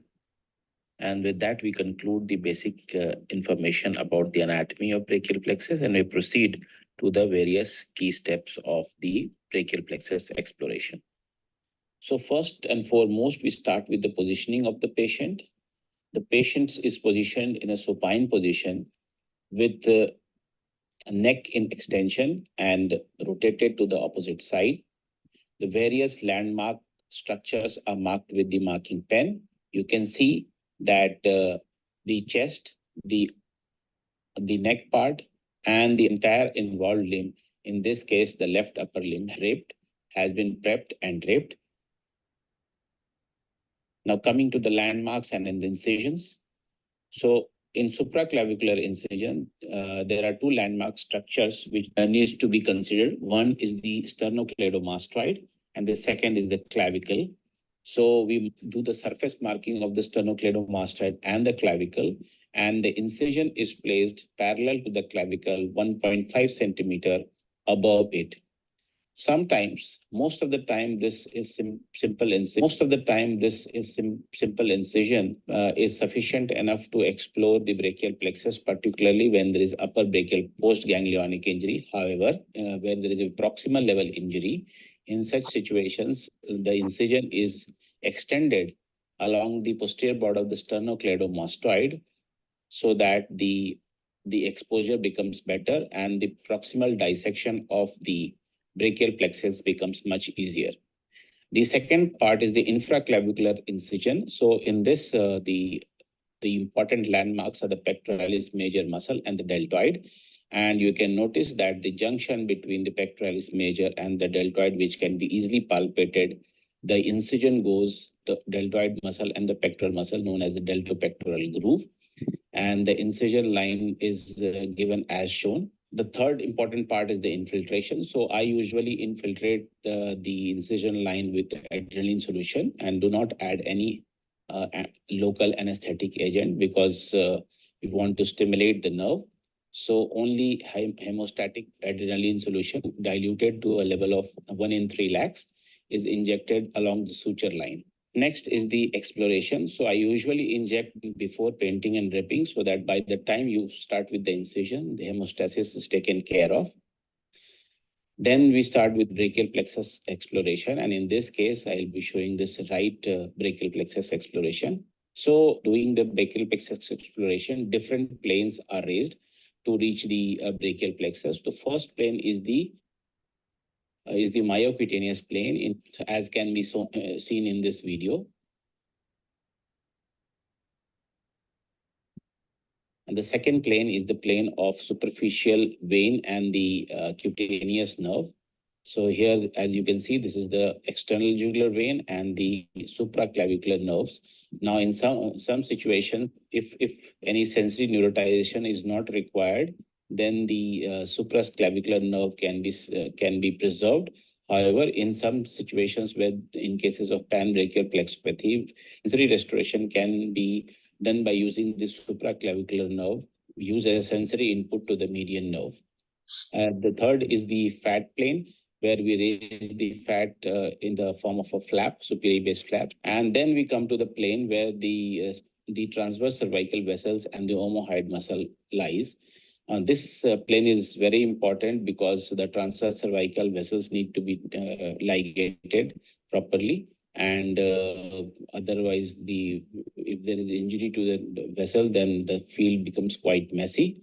So ligation of the vessel, and then you look for the direction of the posterior belly of the omohyoid. Now, this is a very important guide for finding the suprascapular nerve, because the suprascapular nerve can be easily found as we trace the posterior belly of the omohyoid. One important step after this is the securing the phrenic nerve, particularly when there is a lot of scarring. In such situations, it's very easy to damage the phrenic nerve. So the phrenic nerve, which lies on the anterior surface of the scalenus anticus muscle medially and passes from lateral to medial, should be secured beforehand so that we do not cause inadvertent injury to the nerve.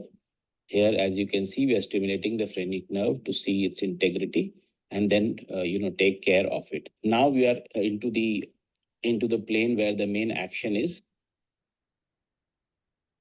So here we identify the nerves and the different roots and the trunks. So as you can see, the first structure that comes into view is the suprascapular nerve or the Erb's point. The posterior belly of the omohyoid muscle is almost parallel to the direction of the supraclavicular nerve. Sometimes the only structure that you can identify is the suprascapular nerve. So once you have identified the suprascapular nerve, raising it upwards, you can get the upper trunk and the C5 and C6 nerve root, as can be seen in this video.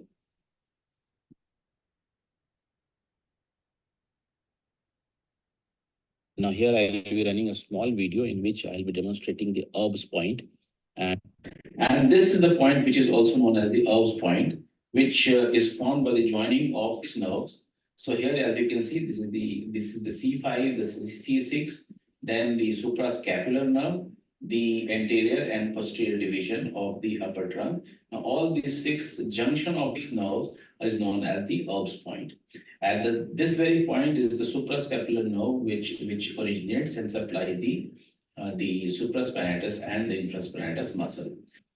Coming next, this is a small video clip which shows the non-scarred brachial plexus exploration, where the structures are more easily visible. So here, as you can see, this is the phrenic nerve that we have secured first. And then we are going to the C5 and C6 nerve root. Here you can see the C5 and the C6 nerve root. Just below that, you can see the C7 nerve root. And when all the structures are preserved, sometimes when you need to go to the proximal part of the root, then you have to divide the scalenus anticus muscle.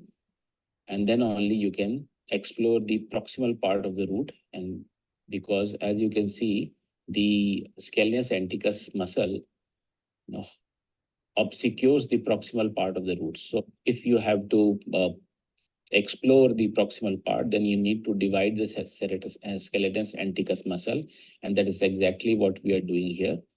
We are dividing the scalenus anticus muscle medial part, and then you can see this is the C7 nerve root which we are hooking, and that is how you can see for the C5, C6 nerve root as well.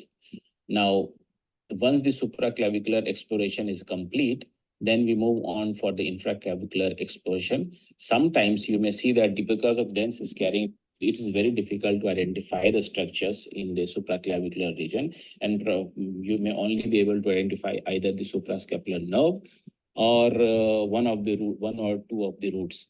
In such situation, instead of causing more damage, one should follow the principle of going from less scarred area to the more scarred area.